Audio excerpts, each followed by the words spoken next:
ధరించితే అవమానమే మరువకు.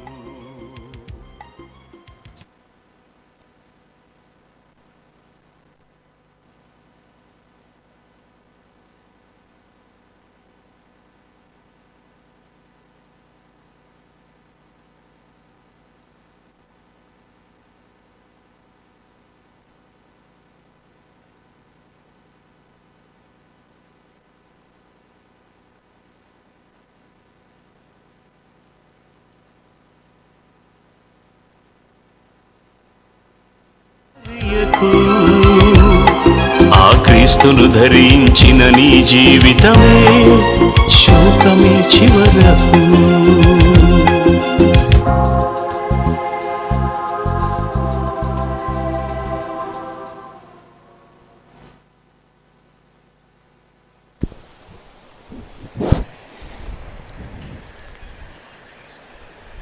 The college of Bible technology Miyapur స్త్రీల సమాజం వారు నిర్వహించున్న 7వ లేఖనాల పరిశోధన సదస్సుకు మరి ముఖ్య ప్రసంగికులుగా విచ్చేసినటువంటి మరి అడిషనల్ డిప్యూటీ డైరెక్టర్ గారు మన మధ్యలో ఉన్నారు.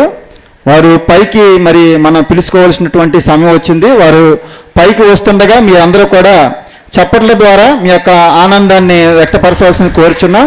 మరి అన్నయ్య గారు మన మధ్యకు వచ్చేస్తున్నారు కాబట్టి మీరు అందరూ కూడా చప్పట్ల ద్వారా అన్నయ్యకి మీ యొక్క ఆనందాన్ని వ్యక్తపరచవలసిందిగా కోరుచున్నాం. అలాగే మన ముఖ్య ప్రసంగికులు మన ప్రిన్సిపల్ గారు సిబిటి మియాపూర్ ప్రిన్సిపల్ గారు శ్రీనన్నయ్య గారు మన మధ్యకు వస్తుండగా మీరు అందరూ కూడా చప్పట్లతో ఆనందాన్ని వ్యక్తపరచవలసిందిగా కోరుచున్నాం. మంచిదండి. మరి మనకు మంచి మరి అంశంతో అందరూ ధరించవలసినది దీనవస్త్రం. ఏది దీనవస్త్రం అనేటువంటి మంచి మరి అంశాన్ని తీసుకుని మరి మన మధ్యకు మన BOUA మరి అడిషనల్ డిప్యూటీ డైరెక్టర్ గారు మన మధ్యకు వేచి ఉన్నారు. కాబట్టి ఇది స్త్రీల సమాజం వారు నిర్వహిస్తున్నారు కాబట్టి మరి ప్రతి ప్రోగ్రాం మరి స్త్రీలకు ఇవ్వడం జరుగుతుంది. మరి ఈ సందర్భంగా మరి మొదటి ప్రసంగానికి ముందు మరి మన మధ్యలో ఉన్నటువంటి స్టాలిన్ నగర్ నుంచి వచ్చినటువంటి లక్ష్మక్క గారు వచ్చి మరి వాక్యం గురించి మరి మనకి ప్రార్థనలో నడిపించవలసిందిగా లక్ష్మక్క గారికి యొక్క సమయాన్ని ఇవ్వడం జరుగుతుంది.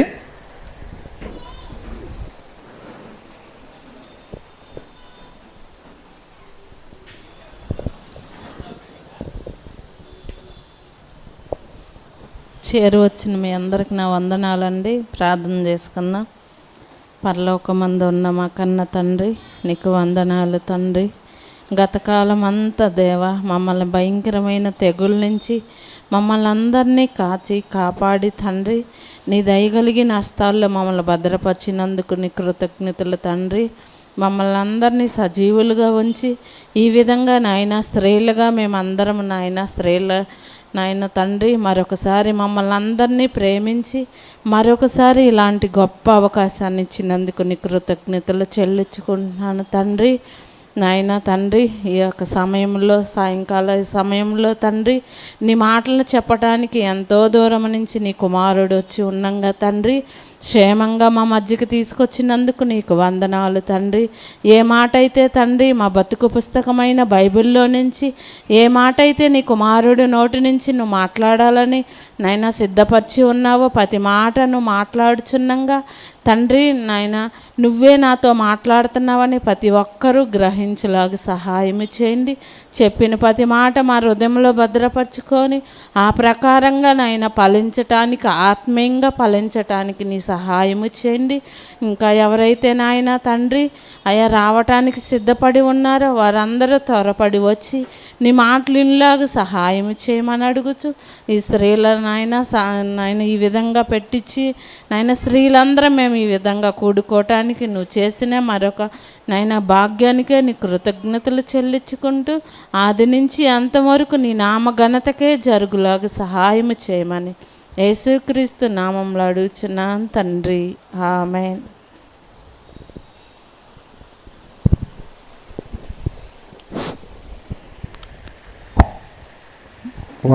వాక్యం గురించి ప్రార్థన చేసినటువంటి మరి స్టాలిన్ నాగ నుంచి వచ్చినటువంటి లక్ష్మక్క గారికి మరి 7వ లేఖనాల పరిశోధన సదస్సు తరపున వందనాలు చెల్లించుకుంటున్నామండి. మరి మన మధ్యలో ఉన్నటువంటి the college of Bible technology Miyapur principal గారు అయినటువంటి మరి శ్రీనాథ్ గారికి మరి మొదటి సందేశాన్ని ఇవ్వాల్సిందిగా మరి కోరుకుంటున్నాం. ఈ యొక్క సమయంలో మరి మొదటి మెసేజ్కు ముందు వాక్య పఠనం చేయవలసిందిగా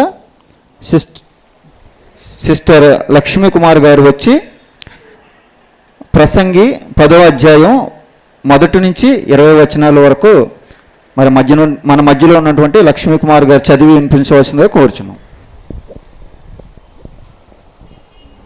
చేరువచ్చిన మీ అందరికీ స్త్రీల సంఘం తరపున మన ప్రభు అయిన యేసు పేరిట వందనాలు తెలియజేస్తున్నానండి. ప్రసంగి 10వ అధ్యాయం 1 నుంచి 20 వచనాలు చూసుకుందామండి. బుక్కవాణి తైలములో చచ్చిన ఈగలు పడుట చేత అది చెడు వాసన కొట్టును. కొంచెము బుద్ధిహీనత త్రాసులో ఉంచిన ఎడల జ్ఞానమును ఘనతను తేలగొట్టును. జ్ఞాని యొక్క హృదయమును అతని కుడి చేతిని ఆడించును, బుద్ధిహీని హృదయము అతని ఎడమ చేతిని ఆడించును. బుద్ధిహీనుడు తన ప్రవర్తన గూర్చి అధైర్యపడి తాను బుద్ధిహీనుడని అందరికీ తెలియజేయును. ఏలువాడు నీ మీద కోపపడిన ఎడల నీ ఉద్యోగం నుండి నీవు తొలగిపోకుము. ఓర్పు గొప్ప ద్రోహకార్యములు జరగకుండా చేయును. పొరపాటున అధిపతి చేత జరుగు దుష్కర్యము ఒకటి నేను చూచితిని. ఏమనగా బుద్ధిహీనులు గొప్ప ఉద్యోగముల్లో ఉంచబడుటయు, గనులు కింద కూర్చుండటయు, పనివారు గుర్రముల మీద కూర్చుండటయు, అధిపతులు సేవకుల వలె నేలను నడుచుటయు నాకు కగపడెను. గొయ్యి త్రవ్వువాడు దానిలో పడును, కంచె కొట్టువాని పాము కరుచును. రాళ్ళు దొర్లించువాడు వాటి చేత గాయమునందును. చెట్లు నరుకువాడు దాని వలన అపాయము తెచ్చుకొనెను. ఇనుప ఆయుధము మొద్దుగా ఉన్నప్పుడు దాని పదును చేయని ఎడల పనిలో ఎక్కువ బలము వినియోగింపవలెను. అయితే కార్యసిద్ధికి జ్ఞానమే ప్రధానము. మంత్రపు కట్టులేక పాము కరిచిన ఎడల మంత్రగాని చేత ఏమీ కాదు. జ్ఞాని నోటి మాటలు ఇంపుగా ఉన్నవి, అయితే బుద్ధిహీని నోరు వానినే మృంగివేయును. వాని నోటి మాటల ప్రారంభము బుద్ధిహీనత, వాని పలుకులు ముగింపు వెర్రితనము. కలుగబోవునది ఏది మనుషులు ఎరుగక యుండినను బుద్ధిహీనులు విస్తారంగా మాట్లాడుదురు. నరుడు చనిపోయిన తర్వాత ఏమి జరుగునో ఎవరు తెలియజేతురు? ఉరికిప్రోవు త్రోవ ఎరగని వారై బుద్ధిహీనులు తమ ప్రయాస చేత ఆయాసపడుదురు. దేశమా, దాసుడు నీకు రాజయ్యుండటయు, ఉదయమనే భోజనమునకు కూర్చుండువారు నీకు అధిపతులయ్యుండటయు నీకు అశుభము. దేశమా, నీ రాజు గొప్ప ఇంటివాడి ఉండుటయు, నీ అధిపతులు మత్తులగుటకు కాక బలము నొందుటకై అనుకూల సమయమున భోజనమునకు కూర్చుండిన వారే ఇండుటకు నీకు శుభము. సోమరితనము చేత ఇంటి కప్పు దిగబడిపోవును, చేతులు బద్ధకము చేత ఇల్లు కురియును. నవ్వులాట పుట్టించుటకై వారు విందు చేయుదురు. ద్రాక్షారస పానము వారి ప్రాణమునకు సంతోషకరము. ద్రవ్యము అన్నిటికీ అక్కరకు వచ్చును. నీ మనసందైనను రాజును శపింపవద్దు, నీ పడక గదిలోనైనను ఐశ్వర్యవంతులను శపింపవద్దు. ఏలయనగా ఆకాశ పక్షులు సమాచారము కొనిపోవును, రెక్కలు గలది సంగతి తెలుపును. ఈ అవకాశం ఇచ్చిన సంఘ పెద్దలకు, సంఘస్థులకు వందనాలు తెలియజేస్తున్నాను. వాక్యపట్టణం చేసినటువంటి లక్ష్మీ కుమారి గారికి మరి ఈ సదస్సు తరపున వందనాలు చెల్లించుకుంటున్నామండి. మరి మనం మొదటి మెసేజ్ సమయంలోకి వచ్చాం కాబట్టి మరి మన మధ్యలో ఉన్నటువంటి సిబిటి మియాపూర్ ప్రిన్సిపాల్ గారు అయినటువంటి శ్రీనాథ్ గారికి ఈ యొక్క సమయాన్ని ఇవ్వడం జరుగుతుంది. మరి మీరు ప్రతి ఒక్కరు కూడా మీ యొక్క ఫోన్లు స్విచ్ ఆఫ్లో కానీ ఫ్లైట్ మోడ్లో కానీ పెట్టుకుని మరి వేరే వారికి ఇబ్బంది లేకుండా మీ యొక్క హృదయాలను వాక్యం వైపు తిప్పవలసిందిగా కోరుచున్నామండి. హలో,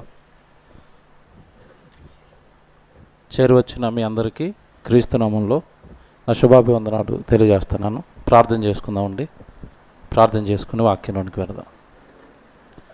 ప్రేమ కలిగిన పరలోకపు తండ్రి, మీ పరిశుద్ధమైన పవిత్రమైన నామానికి మా స్తుతులు స్తోత్రాలు చెల్లిస్తున్నాం తండ్రి. మీ పిల్లలుగా తండ్రి సజీవులుగా మమ్మల్ని నుంచి మియాపూర్ స్త్రీల సమాజం వారి ద్వారా మరి చక్కటి కార్యక్రమాన్ని ఏర్పాటు చేసి మేము వాక్యం వినడానికి, వాక్యం నేర్చుకోవడానికి, మీ సన్నిధిలో గడపడానికి ఆ బిడ్డల ద్వారా ఇచ్చిన ఈ భాగ్యాన్ని బట్టి తండ్రి స్తోత్రాలు చెల్లిస్తున్నాం దేవా. కొన్ని నిమిషాలు మాకు తోడుగా ఉండి విలువైన మీ వాక్యపు జ్ఞానాన్ని నేర్చుకోవడానికి మీ సహాయాన్ని మనం కోరుకుంటూ మా ప్రభు అయిన యేసుక్రీస్తు వారి పేరట ఈ ప్రార్థన విన్నపాలు అడిగి వేడుకొనుచున్నాము తండ్రి, ఆమేన్. ఓకేనండి. మరి ఈ 7వ లేఖనాల పరిశోధన సదస్సు స్త్రీల సమాజం వారి ద్వారా ఏర్పాటు చేయబడటం, చక్కగా మనం అందరం వచ్చి కూర్చుని దేవుడి వాక్యం నేర్చుకోవడానికి దేవుడు కృప చూపించాడు, అవకాశం ఇచ్చాడు. ఒక మంచి అంశాన్ని ఈరోజు మనం నేర్చుకుందాము. దేవుడు బైబిల్లో స్త్రీలను గురించి అలాగే పురుషులను గురించి ఎన్నో ఉన్నతమైన సంగతులు రాయించి పెట్టాడు. అందులో ముఖ్యంగా స్త్రీలకు దేవుడు అప్పగించిన బాధ్యత, స్త్రీలకు దేవుడు ఇచ్చిన గొప్ప భాగ్యం అనుకోవచ్చు. ఒక మాట బైబిల్లో దేవుడు రాయించాడు. త్వరగా నేను మాట చూపించి కొన్ని విషయాలు త్వరగా మీతో పంచుకుని మన మధ్యలో సుదూర ప్రాంతం నుంచి మరి ఖమ్మం ప్రాంతంలో దేవుని సేవను జరిగిస్తున్న దైవజనులు మన మధ్యలో ఉన్నారు కనుక ఎక్కువ సమయాన్ని వారికి అప్పగించే ప్రయత్నం చేద్దాం. తిమోతికి రాసిన మొదటి పత్రికలో దేవుడు పలుకుతున్న స్త్రీల గురించి దేవుడు పలికిన ఒక మంచి మాట ఈ సందర్భంలో మనం నేర్చుకుందాము.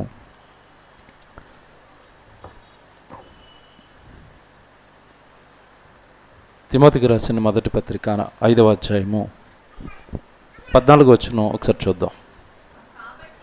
తిమోతికి రాసిన మొదటి పత్రిక 5వ అధ్యాయం 14వ వచనం చదువుతున్నారు. కాబట్టి యవ్వన స్త్రీలు వివాహము చేసుకొని పిల్లలను కని గృహ పరిపాలన జరిగించుచు అన్నట్టు చూడండి. యవ్వన స్త్రీలు వివాహాలు చేసుకోవాలి. తర్వాత వివాహం తరువాత వాళ్ళకి అప్పగించబడుతున్న బాధ్యత గృహ పరిపాలన బాధ్యత అన్నట్టు చూడండి. అనగా ఎవరికి భార్యగా చేర్చబడిందో, ఏ కుటుంబానికి కోడలుగా చేర్చబడిందో ఆ కుటుంబ బాధ్యతలు దేవుడు స్త్రీకి అప్పగిస్తున్నట్టుగా అక్కడ మనం చూస్తున్నాం. యవ్వన స్త్రీలు వివాహం చేసుకున్న తర్వాత ఏం జరిగించాలి అంట? గృహ పరిపాలన జరిగించాలి అన్నాడు. అంటే ఈరోజు పురుషుడికి కుటుంబం పట్ల ఎంతటి బాధ్యతను దేవుడు పెట్టాడో అంతే బాధ్యతను స్త్రీలకు అప్పగించినట్టుగా వాక్యం ద్వారా దేవుడు మనకి సెలవిచ్చాడు. ఎందుకు స్త్రీలను కుటుంబాన్ని పరిపాలించమని చెప్పాడు అని మనం ఆలోచిస్తే, ఎప్పుడైతే కుటుంబం బాగుంటుందో, కుటుంబం బాగున్న నాడండి వారి ఆత్మీయ జీవితం కూడా బాగుంటుంది. కుటుంబంలో ఎప్పుడైతే దేవుడి వాక్యానికి స్థానం ఉంటుందో, కుటుంబంలో ఎప్పుడైతే దేవుడి నిర్ణయాలకు భార్య భర్త దేవుడికి లోబడుతూ, దేవుడి వాక్యానికి లోబడుతూ దైవ నిర్ణయాలు ఎప్పుడైతే తీసుకుంటున్నారో ఆ కుటుంబం అనేది దేవుడిలో నిలబడుతుంది. ఎప్పుడైతే ఒక కుటుంబం దేవుడిలో నిలబడిందో ఆ కుటుంబాన్ని బట్టి అనేక కుటుంబాలు దేవుడిలో నిలబడతాయి. ఉదాహరణకి బైబిల్లో మనం చూస్తున్నప్పుడు అకుల ప్రిస్కిల్ల కుటుంబాన్ని మనం చూస్తాం. కొరింథీ పట్టణంలో కానీ, రోమ పట్టణంలో కానీ, ఎఫెసులో కానీ నిజంగా వాళ్ళు జరిగించిన సేవ, ఒక కుటుంబం నిలబడి సేవను నిలబెట్టిన విధానం మనం చూస్తున్నప్పుడు ఆశ్చర్యం. ఎలాగండి అకుల ప్రిస్కిల్ల దేవుడి కొరకు అంతలా నిలబడ్డారు అన్నప్పుడు వారి కుటుంబంలో భార్య భర్తల మధ్యలో దేవుడు ఉండటం, దేవుడి వాక్యానికి చోటు ఉండటం, దేవుడి మాటలకు చోటు ఉండటం వలన తర్వాత కుటుంబం ఎప్పుడైతే బాగుందో అప్పుడు ఆటోమేటిక్గా ఆ కుటుంబం ద్వారా దేవుడు పని జరిగింది, దేవుడి సేవ జరిగింది. అనేక మందికి వాక్యం అందించారు. అనేక సంఘాలు కట్టడానికి, సేవకులను పెంచి పోషించడానికి సహకారులుగా వారు నిలబడిపోయారు. దేవుని పిల్లలరా, ఈరోజు నాకున్న ఈ కొద్ది సమయంలో నిజంగా ఈరోజు కుటుంబాలన్నీ కూడా దేవుడు కోరుకున్నట్టుగా స్త్రీలు గృహ పరిపాలన జరిగించి ఆ కుటుంబాలను కట్టుకునేంత ఉన్నతంగా ఆలోచిస్తున్నారా అంటే లేదండి. కుటుంబ బాధ్యత, కుటుంబాన్ని కట్టండి అని, లేదంటే కుటుంబాన్ని పరిపాలించండి, కుటుంబాన్ని నిలబెట్టండి అన్న బాధ్యత స్త్రీలకు అప్పగించినప్పుడు ఎంతమంది స్త్రీలు ఈరోజు కుటుంబాన్ని నిలబెట్టుకునే పనిలో ఉన్నారు? కుటుంబాన్ని, భర్తను నిలబెట్టుకున్న తర్వాత మనమిద్దరము కలిసి దేవుడి సంఘాన్ని నిలబెట్టాలి, సేవను నిలబెట్టాలి, పనిని జరిగించాలి అని ఏమండి ఎంతమంది స్త్రీలకు నిజంగా ఆ వాక్యం అర్థమైంది? ఆ వాక్యాన్ని పాటించమన్నప్పుడు అండి చాలామంది చాలా రీజన్స్ చెప్తారు. నా భర్త మంచివాడు కాదండి, నా భర్త నా మాట వినడండి, లేదా నా భర్త నన్ను ప్రేమించడండి, నేను ఏది చెప్పినా కాదంటాడండి, ఇంకెలాగండి అంటారు. అందుకని నేను ఈరోజు నాకున్న తక్కువ టైంలో ఒక స్త్రీని మీకు చూపిస్తాను. ఇప్పుడు భర్త చేత ద్వేషింపబడుతూ కూడా కుటుంబాన్ని కట్టుకున్న స్త్రీ, భర్త ప్రేమకు నోచుకోకపోయినా అందరి చేత ద్వేషించబడుతూ, అందరి చేత దూషించబడుతూ, చెయ్యని తప్పుకు బలైపోయి కూడా కుటుంబాన్ని నిలబెట్టుకున్న ఒక స్త్రీ ఉంది బైబిల్లో. ఆవిడే లేయా. చాలాసార్లు మన స్త్రీల సమాజం మీటింగ్లో చెప్పాను, ఒకసారి క్లాసుల్లో చెప్పానండి. ఈరోజు మరలా నాకున్న కొద్ది టైంలో ఆవిడని జ్ఞాపకం చేయాలనుకుంటున్నాను. దేవుడు ఎవరిని ప్రేమించే, యాకోబు గారు విషయానికి మీరు తీసుకునేసరికి అండి, యాకోబుని దేవుడు గొప్పగా దీవించినట్టుగా, గొప్పగా కాపాడుకున్నట్టుగా, గొప్పగా వాడుకున్నట్టుగా మనం చూస్తాం. కానీ యాకోబు అంత గొప్పవాడు అవ్వడానికి వెనకాలంలో ఒక కారణం ఉంది. ఆవిడే లేయా. లేయా కుటుంబం పట్ల తీసుకున్న జాగ్రత్తలు, లేయా భర్తకిచ్చిన ప్రాధాన్యత, లేయా కుటుంబాన్ని నిలబెట్టుకోవడానికి పడ్డ కష్టాలే యాకోబు జీవితం దేవుడిలో సజావుగా సాగడానికి కారణమైందన్న సంగతి ఈరోజు మీరు జాగ్రత్తగా వినాలి. నిజానికండి అసలు యాకోబు లేయాను ప్రేమించలేదు. ఎవరిని ప్రేమించాడు? రాహేలును ప్రేమించాడు.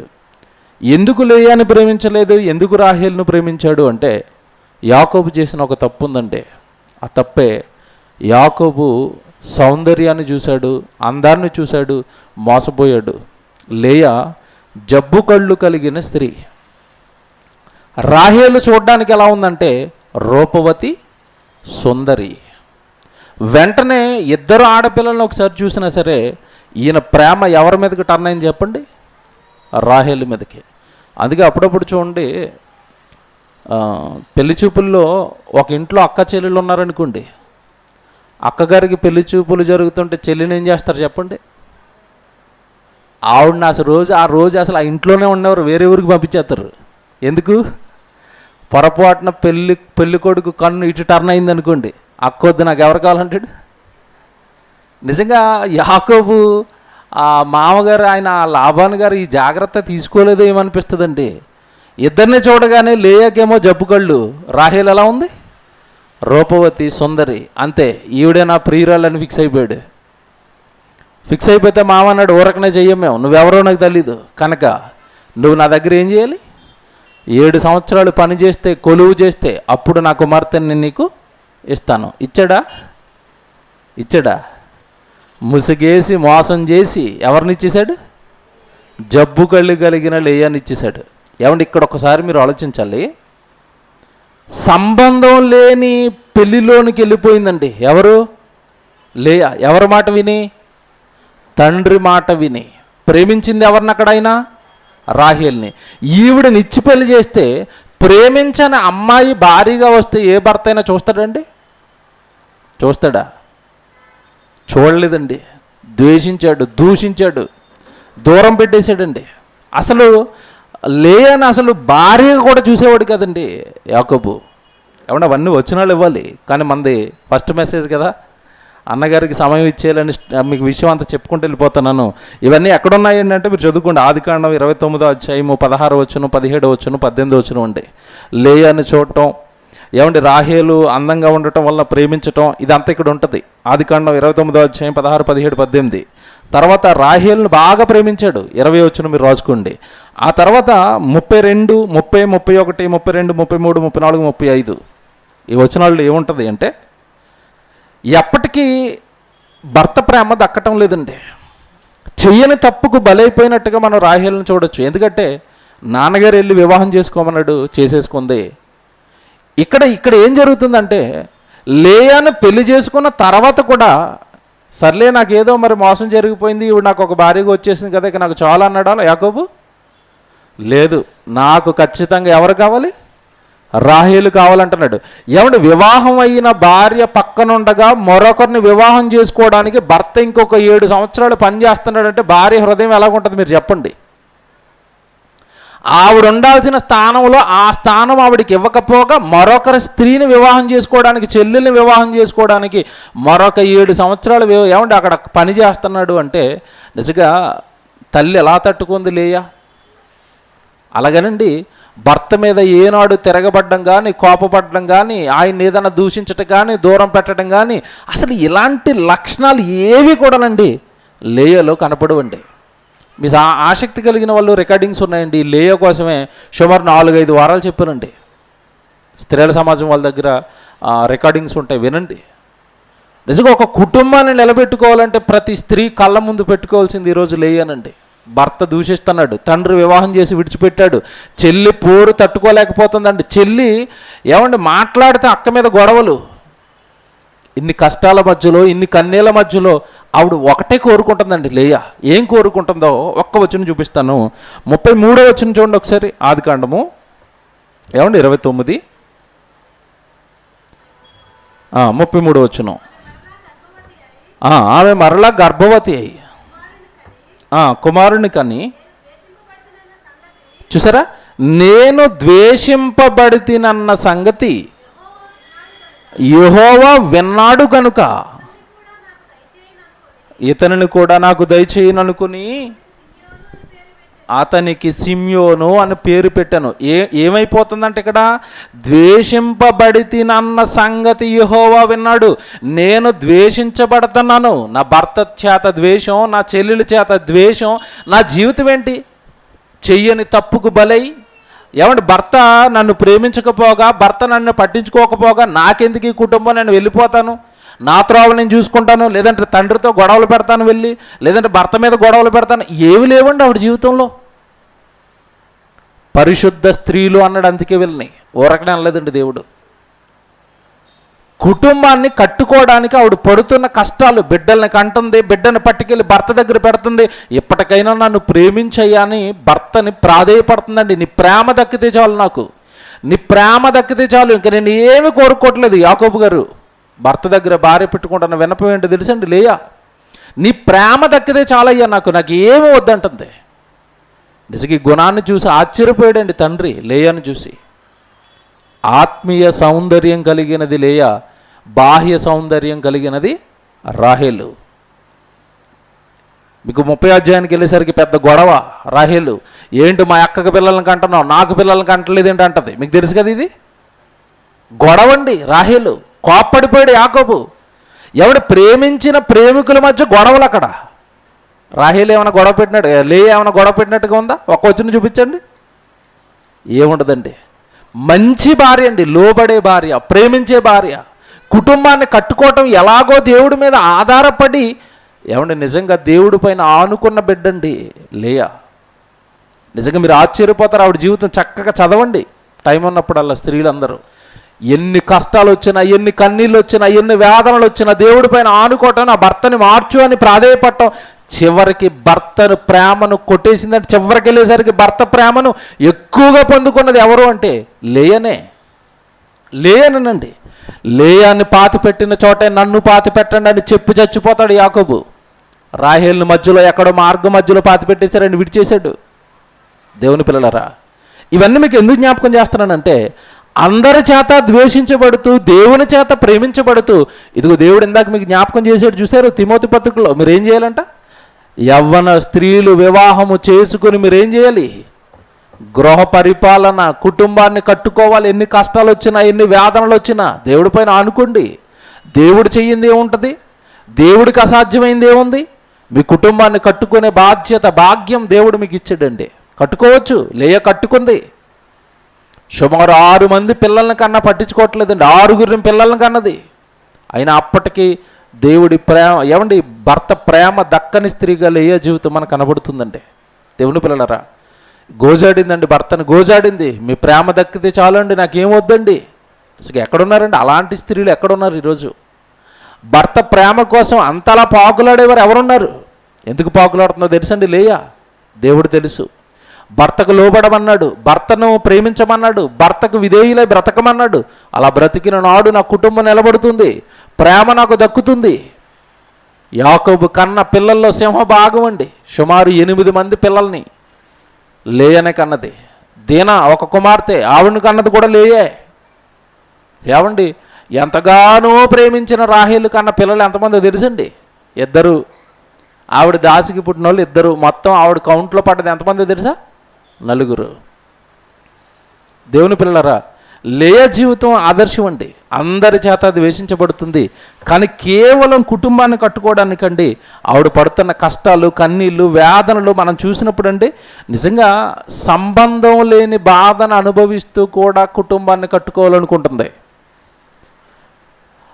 తండ్రి తలొగ్గమన్నాడు, వివాహం చేసుకోమన్నాడు, చేసుకున్న తర్వాత భర్త ప్రేమించట్లేదు, దూషిస్తున్నాడు. ఇంటికి వచ్చేసి తగువ పెట్టి నాకెందుకు చేసావు ఈ పెళ్ళి అని తండ్రితో తగులాడినట్టుగా, తండ్రితో గొడవలాడినట్టుగా కూడానండి ఎక్కడ లేయ జీవితం మనకు కనబడదండి.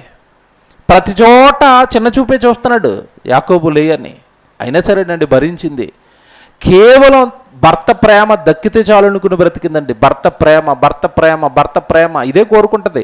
దేవుడు ఎలాగో నా వెనుకున్నాడు. నేను ఆయన భర్తను ప్రేమించమన్నాడు, భర్తను లోబడమన్నాడు కనుక, ఆ మాటకి నేను లోబడుతున్నాను కనుక దేవుడు ఎలాగో నా వెనుకున్నాడు కనుక నన్ను ప్రేమించి బిడ్డల్ని ఇస్తున్నాడు. ఎప్పుడు దేవుడికి స్తుతులు అని చెబుతూ ఉంటుంది అన్ని కష్టాలలో కూడా.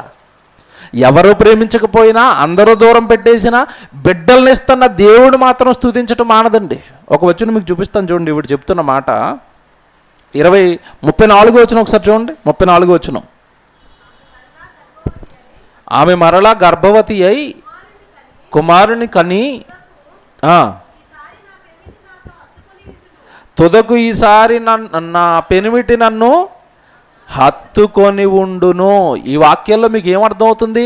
నా భర్త నన్ను హత్తుకుంటే చాలు ఈ బిడ్డను బట్టి, నా భర్త నన్ను ప్రేమిస్తే చాలు ఈ బిడ్డను బట్టి. ప్రతిసారి బిడ్డ పుడతన్న ప్రతిసారి లేయ కోరిక అదేనండి. భర్త హత్తుకుంటే చాలు, భర్త ప్రేమిస్తే చాలు.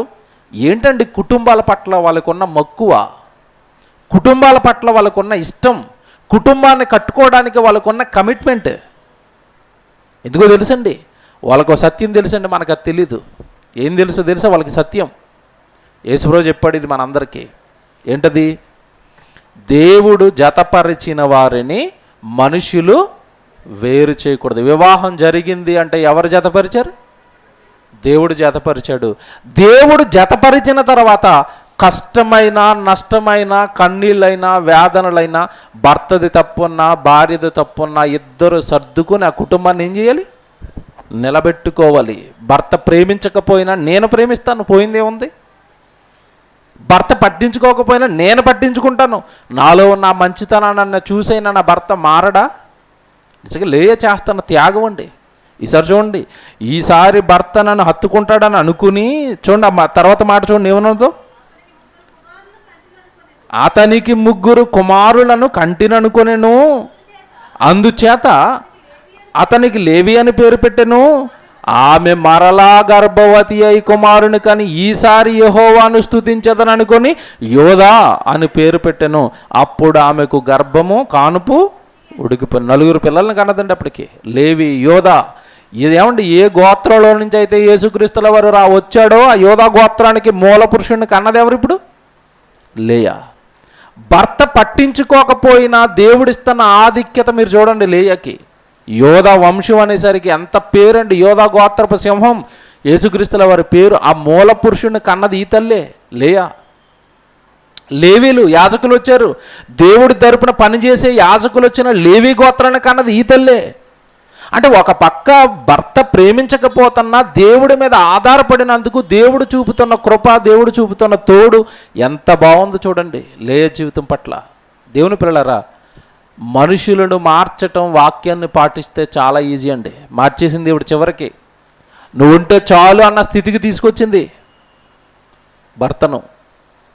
ఇంకా మీరు ఇలా చదువుకుంటూ వెళ్ళిపోతేనండి, లేయా చూపుతున్న ప్రేమ కానీ, లేయా చూపుతున్న అనురాగం కానీ, లేయా చూపుతున్న ఆ కుటుంబం పట్ల బాధ్యతలు కానీ నిజంగా ఆశ్చర్యపోతూ ఉండే. ఒకసారి ఒక సందర్భంలో ఈ కుటుంబం అంతా కూడా యాకోబును దేవుడు వెళ్ళిపోమన్నాడు, మామ ఇంటి దగ్గర నుంచి బయలుదేరారు. బయలుదేరినప్పుడు అమ్మ భార్యలిద్దరికి చెప్పాడు, లేయాకి రాహేలికి, అమ్మ మనం వెళ్ళిపోతున్నాం ఇక్కడి నుంచి, మీ తండ్రి ఇంటి దగ్గర నుంచి అన్నప్పుడు, ఏమండి రాహేలు బయలుదేరుతుందంటే పర్వాలేదు. ఎందుకు? రాహేల్ని ఎవరు ప్రేమిస్తారు? భర్త ప్రేమిస్తాడు, హత్తుకుంటాడు, చూసుకుంటాడు కనుక అమ్మ మనం ఇక్కడి నుంచి మనం మా సొంత ఊరికి వెళ్ళిపోతున్నాం అంటే, ఏమండి లేయా ఆ రాహేలు బయలుదేరిందంటే పర్వాలేదు. కానీ ఎవరు కూడా బయలుదేరారు తెలుసా? లేయా కూడా బయలుదేరుద్దండి. అదేంటండి మీరు ఎక్కడుంటే నేను అక్కడేనండి. అంటే సొంత తండ్రిని విడిచిపెట్టి ప్రేమించని భర్త వెనక వేలు పట్టుకుని వచ్చేస్తుంది లేయా. ఏంటావిడికి ఆ ధైర్యం? ఏంటావిడికి ఆ తెగువ? నా భర్త ఎప్పటికైనా నన్ను ప్రేమిస్తాడు. కారణం ఏంటంటే నా వెనక దేవుడు ఉన్నాడు. దేవుడు మాటలకు లోబడన నాకు భయం ఏంటి? దేవుడు నన్ను కాపాడుకుంటాడు అన్న ధైర్యంతో దేవుడి పైన ఆనుకుని బయలుదేరిపోయింది ఏమండి లేయా. ఇంకా రాహేలైనా బయలుదేరేటప్పుడు వాళ్ళ నాన్న దగ్గర ఆ రోజు వాళ్ళ ఏమంటే గృహదేవతలుగా ఉన్న దేవతలని ఆ బొమ్మల్ని దొంగిలించైనా బయలుదేరింది. కానీ ఈవిడ ఏమి అలా దొంగతనాలకు పాల్పడలేదు. నాకేదో దేవుడు ఉంటానని ధైర్యంగా ఉంటానని ఏమంటే వాళ్ళ నాన్న ఇంట్లో ఉన్న దేవతలను కానీ దొంగిలించినట్టుగా ఈవిడ జీవితంలో కనపడదు. ఎవరి జీవితంలో కనపడదు తెలుసది? రాహేలు ఇంట్లో ఉన్న వాళ్ళ నాన్న పూజిస్తున్న ఇంటి దేవతల విగ్రహాలను పట్టుకుని వచ్చేసిందండి. అంటే దేవుడి మీద ఎక్కడో సరైన నమ్మకం లేనిదిగా రాహేలు కనపడుతుంది. పూర్తిగా దేవుడి పైన ఆనుకున్నట్టుగా ఎవరి జీవితం కనపడుతుంది? లేయా జీవితం. అందుకే లేయాని గొప్ప చేసుకుంటున్నాడు. బిడ్డలను మంచి మంచి బిడ్డలను ఇస్తున్నాడు, తోడుగా ఉంటున్నాడు. భర్త ప్రేమించకపోయినా ప్రేమను అందిస్తున్నాడు దేవుడు. ఆడపిల్లలుగా మీకు దేవుడిచ్చిన పెద్ద ధైర్యం ఉందండి బైబిల్లో, మీరు నమ్మితే. ఆడపిల్లలుగా దేవుడిచ్చిన ధైర్యం ఏంటంటే, నీ భర్త నిన్ను ప్రేమించినా ప్రేమించకపోయినా అమ్మ నేను నీ వెనకుంటాను, లేయా వెనకున్నాను. నీ భర్తను ఎప్పటికైనా నేను మారుస్తాను, నువ్వు ప్రేమగా ఉండు, నా మాటల ప్రకారం నువ్వు జీవించు, నేను చెప్పింది చేయి వాక్యంలో, నీ భర్త మారిపోతాడు. లేయా మార్చుకుందండి. దేవుని పిల్లలారా, ఈరోజు ఎవరి కుటుంబం మారాలి అన్నా, ఎవరి కుటుంబం బాగుండాలి అన్నా కేవలం లేయా జీవితాన్ని బాగా స్టడీ చేస్తే చాలండి. ఆవిడ తలొగ్గుతున్నట్టుగా ప్రతి స్త్రీ తలొగ్గితే చిట్ట చివరికి దాసుడైపోయాడు యాకోబు ఆవిడ ప్రేమకండి. కుటుంబం నిలబడిపోయింది, నిలబెట్టుకుంది. నాకెందుకులే అని వెళ్ళిపోతే అంతమంది పిల్లల్ని కంటదా? ఈరోజు ఏమండి యాకోబు గర్భాన పుట్టిన 12 మంది పిల్లల్ని 12 గోత్రాలుగా ఈరోజు మనం చదువుకుంటున్నామంటే ఆ గోత్రాలకి మూలం ఆ తల్లి అయ్యేదా? నాకెందుకు ఈ పెళ్ళి, నాకెందుకు ఈయనతో నన్ను ప్రేమించని భర్త దగ్గర నేనెందుకు ఉండాలని ఈరోజు స్త్రీలు తీసుకుంటున్నట్టుగా తప్పుడు నిర్ణయాలు ఆ రోజు లేయా తీసుకుంటే ఆ తల్లి గురించి ఈరోజు అంత గొప్పగా మనం చదువుకుంటామా? దేవుని పిల్లలారా, వాక్యాలు వినడానికో చదువుకోవడానికో కాదు, జీవితాలలో పాటించటానికి.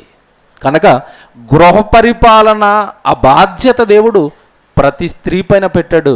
ఒకవేళ ఒడిదుడుకులు వస్తుంటే ఆవిడకి వచ్చినన్ని కష్టాలు మీకు ఏమైనా వస్తున్నాయేమో ఒక్కసారి ఎవరిని ముందు పెట్టుకోవాలి? లేయాని ముందు పెట్టుకోండి. వివాహం చేసి చేతులు దుడుపుకున్న తండ్రి, ఇష్టం లేని భర్త, ఏమంటే పక్కనే చెల్లి మరొక భార్యగా వచ్చి ఈవిడిని అసహించుకుంటుంది, అక్క మీద అసూయ చూపుతుంది, అక్క మీద ఏమన్నా అంటే అలుగుతుంది, కోపపడుతుంది.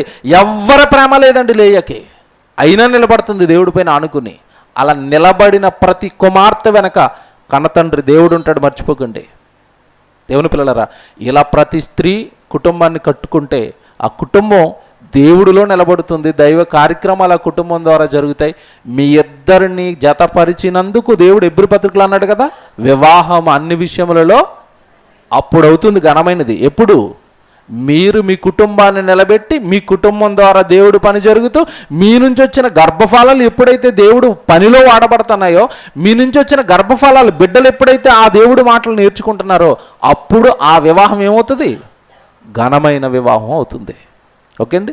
మన వెనక దైవ సేవలు ఉన్నారు, వారి నోట ఇంకా అద్భుతమైన సంగతులు విందాం, ప్రార్థన చేసుకుందాం. ప్రేమ కలిగిన తండ్రి, ఇచ్చిన కొద్ది సమయంలో కొన్ని మాటలు మీ బిడ్డలకి జ్ఞాపకం చేశాను తండ్రి.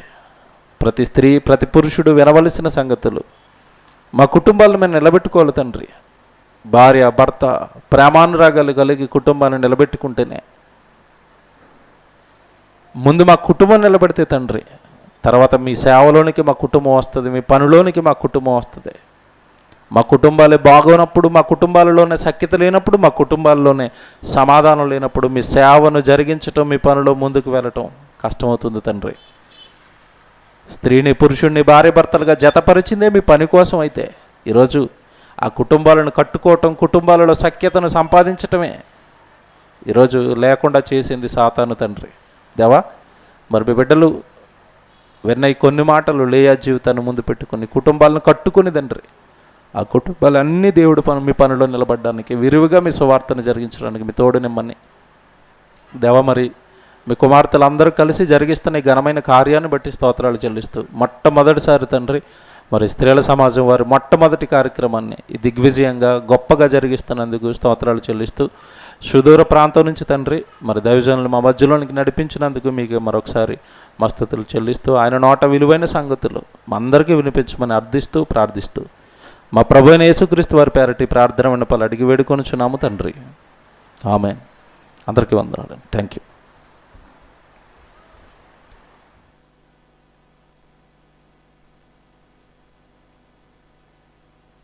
హలో, మరి మంచి సందేశాన్ని వినిపించినటువంటి అన్నయ్య గారికి చప్పట్ల ద్వారా మీ యొక్క ఆనందాన్ని వ్యక్తపరచవలసిందిగా కోరుచున్నాం. మరి ఈ యొక్క సమయంలో స్త్రీల మరి సమాజం వారు నిర్వహిస్తున్నటువంటి ఈ సదస్సుకు మరి స్త్రీలకు మంచి హెచ్చరికలు చేసినటువంటి మన ప్రిన్సిపల్ అన్నయ్య గారికి మరి సంఘం తరపున వందనాలు చెల్లించుకుంటున్నాం అన్నయ్య. మరి లేయా యొక్క మరి జీవితాన్ని మన ముందు పెట్టి మరి స్త్రీలకు కావలసింది ఆత్మీయ సౌందర్యము, మరి శరీర సౌందర్యం కాదు. మరి మనం భయభక్తులు కలిగి ఉండి మరి భర్తలను మార్చుకునే వారంగా, మన పిల్లలను పెంచుకునే వారంగా, స్త్రీలంగా మరి మనం దేవుని సన్నిధిలో బ్రతకాలని మంచి సందేశాన్ని వినిపించారు. అందును బట్టి అన్నయ్యకి వందనాలు చెల్లించుకుంటున్నాం. మరి ఈ యొక్క సదస్సుకు మరి తర్వాత కార్యక్రమంగా మనం కానుకలు చెల్లించుకుందామండి. కానుకలు పడుతుండగా మన మధ్యలో ఉన్నటువంటి సిస్టర్ రాణి గారు వచ్చి ఒక ప్రత్యేకమైన పాట పాడి వినిపించవలసిందిగా కోరుచున్నాం.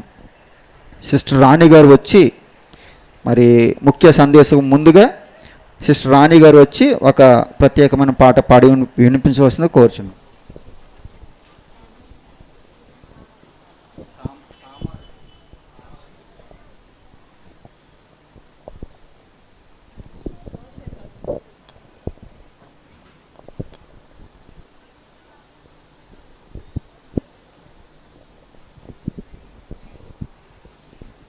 అందరికీ ప్రభు అయిన యేసుక్రీస్తు వారి నామమున వందనాలండి. 2021 BOA సాంగ్స్ నుంచి తామర జీతం అందరం కలిసి పాడుకుందాం.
ప్రార్థించినటువంటి రాణి సిస్టర్ గారికి మరి 7వ లేఖనాల పరిశోధన సదస్సు తరపున వందనాలు చెల్లించుకుంటున్నామండి. మరి విత్తబడినటువంటి కానుకల నిమిత్తం మన మధ్యలో ఉన్నటువంటి సిస్టర్ ఆశా గారు వచ్చి మరి ప్రార్థనలో నడిపిస్తారు.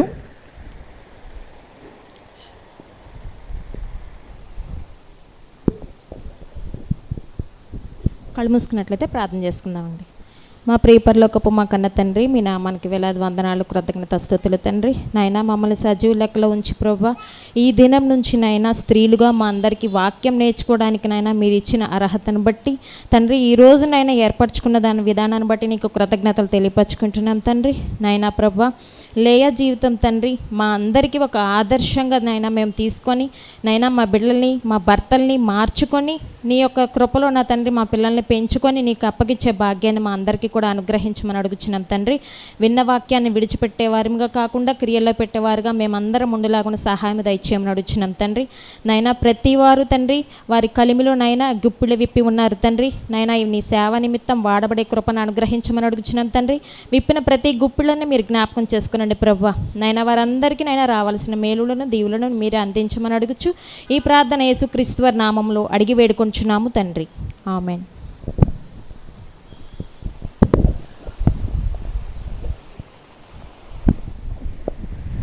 ప్రార్థించినటువంటి మరి ఆశా సిస్టర్ గారికి మరి యొక్క సదస్సు తరపుని వందనాలు చెల్లించుకుంటున్నామండి.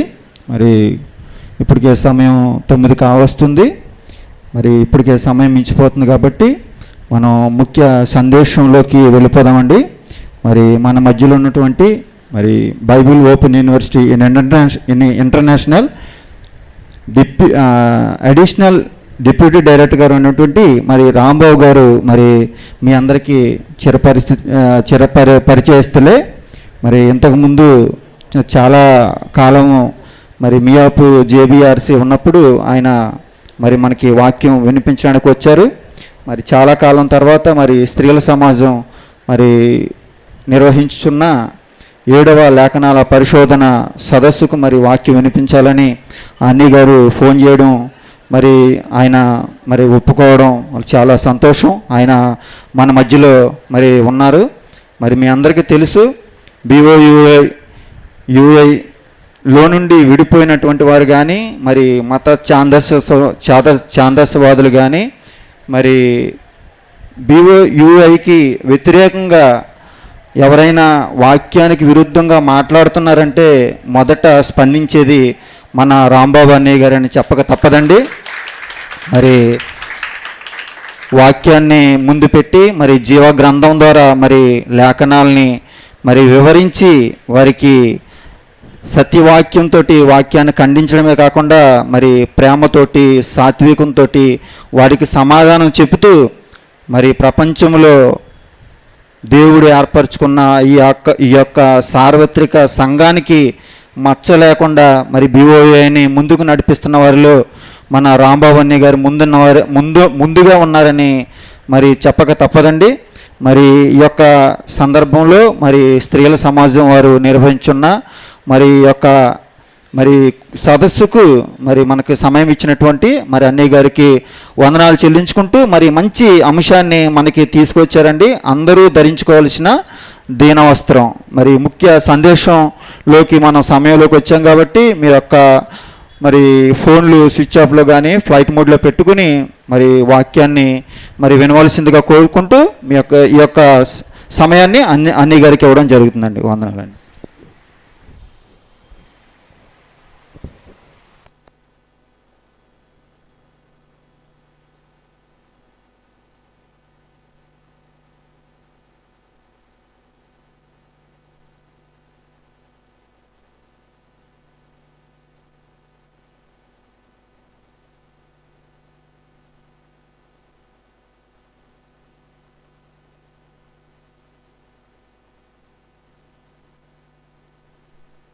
ఇది ఆన్ చేయాలా? Hello hello hello check.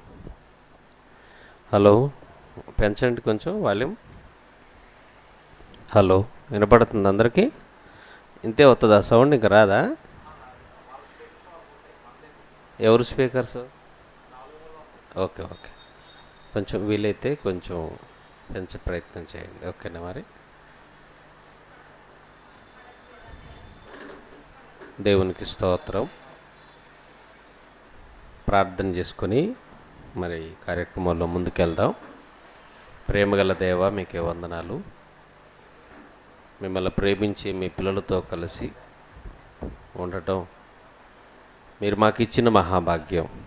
ఈ సమయంలో దీన వస్త్రాన్ని గురించి లేఖనాలలో నుంచి మంచి మాటలు వినుచుండగా తోడుగా ఉండమని మీ మాటలు నా నోట ఉంచి మీ పిల్లలందరికీ మీ వాక్యం చేత మరి మీ మాటలు పంచిపెడతారని ఆశపడుతూ వింటున్న ప్రతి మాట గ్రహించటానికి మీ పిల్లలకు శక్తిని అనుగ్రహించుమని యేసు ద్వారా అడుగుచున్నాము తండ్రి. ఆమేన్. అమ్మ అందరికీ వందనాలు. కొంచెం నవ్వండి. Very good.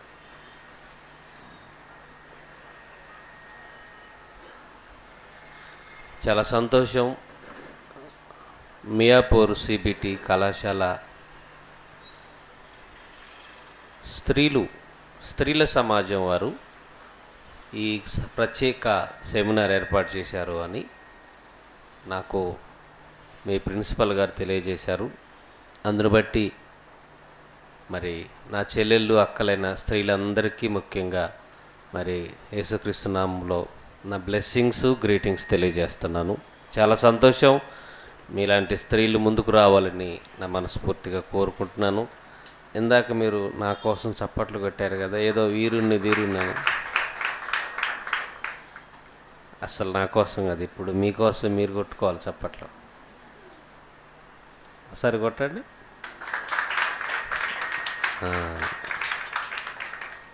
చాలా సంతోషం మిమ్మల్ని అందరినీ మళ్ళీ చూడటం. మరి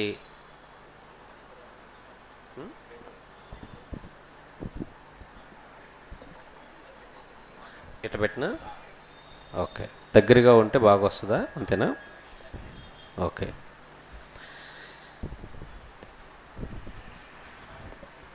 మనం అలంకరణ గురించి ఎన్నో మాటలు విన్నాం కదా. క్రైస్తవ స్త్రీ అలంకరణ ఎలా ఉండాలి? అలంకరణ అనగానే వస్త్ర అలంకరణ గురించి విన్నాం. బంగారం అలంకరించుకోవచ్చా, పెట్టుకోవచ్చా, దాని గురించి కూడా మనం విన్నాం. అయితే ఈ అలంకరణ, ఈ దీన వస్త్రం ఒక స్త్రీలకు సంబంధించిందేనా? ఇది పురుషులకు వర్తించదా అని అంటే బైబిల్లో ఇప్పుడు ఒక మంచి మాట మీకు నేను చూపిస్తాను. పేతురు గారు పత్రిక రాస్తూ 5వ అధ్యాయము 5వ వచనంలో ఏమంటున్నాడో ఒక మాట చదువుకుందాం. మొదటిగా పేతురు గారు మొదటి పత్రికను రాస్తూ 5వ అధ్యాయము 5వ వచనంలో, చిన్నలారా మీరు పెద్దలకు లోబడి ఉండండి. మీరందరూ ఎదుటివాని ఎడల దీన మనసు అను వస్త్రము ధరించుకొని అలంకరించుకోండి. అలంకరణ అనగానే స్త్రీలకు సంబంధించిందే అనుకున్నారు అందరూ కదా. అలంకరణ అనగానే స్త్రీలకు సంబంధించిందే అనుకున్నారు అందరూ. ఇక్కడ మనం చూస్తుంటే పురుషులకు స్త్రీలకి అందరినీ కలిపి చెప్తున్నాడు ఇక్కడ, అంతే కదండి. చిన్నలారా మీరు పెద్దలకి లోబడై ఉండండి, ఎదుటివాని ఎడల దీన మనస్సు అను వస్త్రము ధరించుకొని మిమ్మను మీరు అలంకరించుకోండి.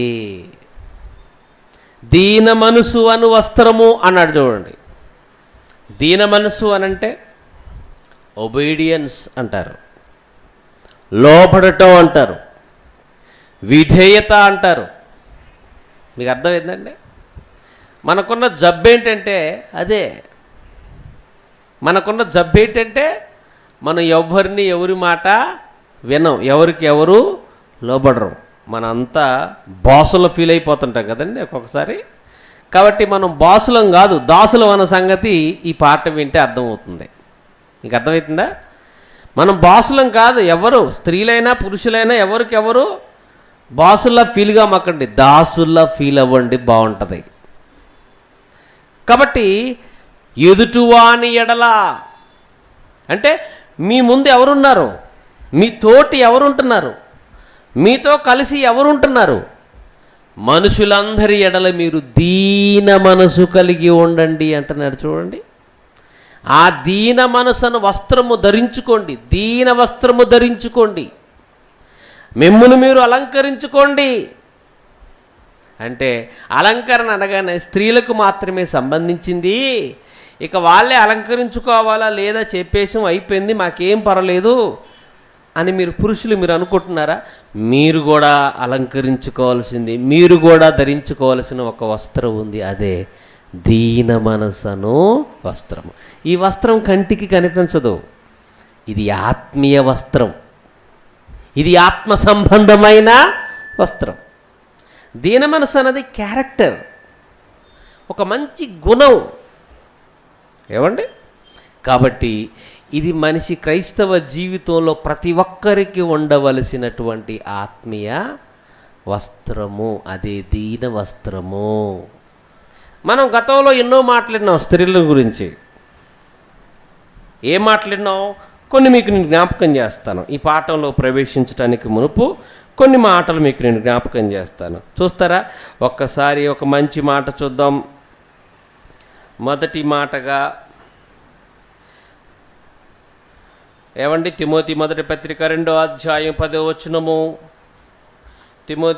తిమోతి మొదటి పత్రిక 2వ అధ్యాయం 10వ వచనం చదువుకుందాం.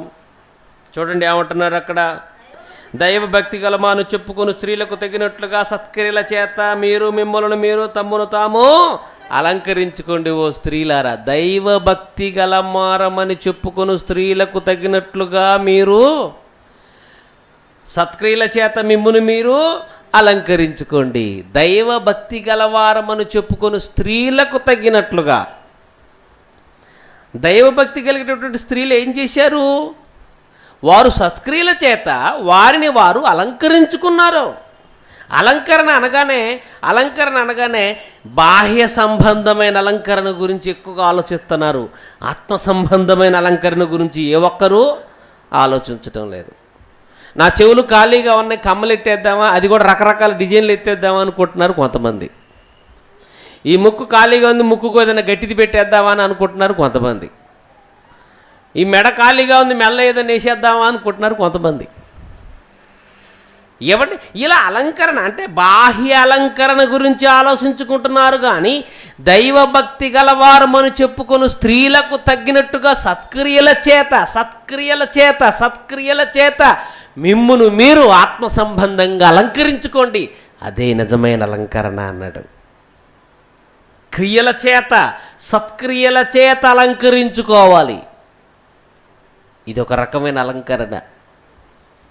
ఒక అమ్మాయిని పెళ్లి చూపులు తీసుకెళ్ళినప్పుడు, పెళ్లి చూపుల కోసం వెళ్ళినప్పుడు ఆ అమ్మాయిని ఎలా తయారు చేస్తారు?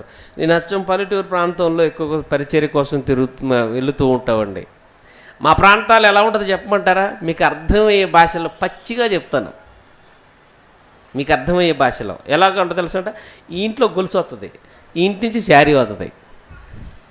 మీకు అర్థమైందా?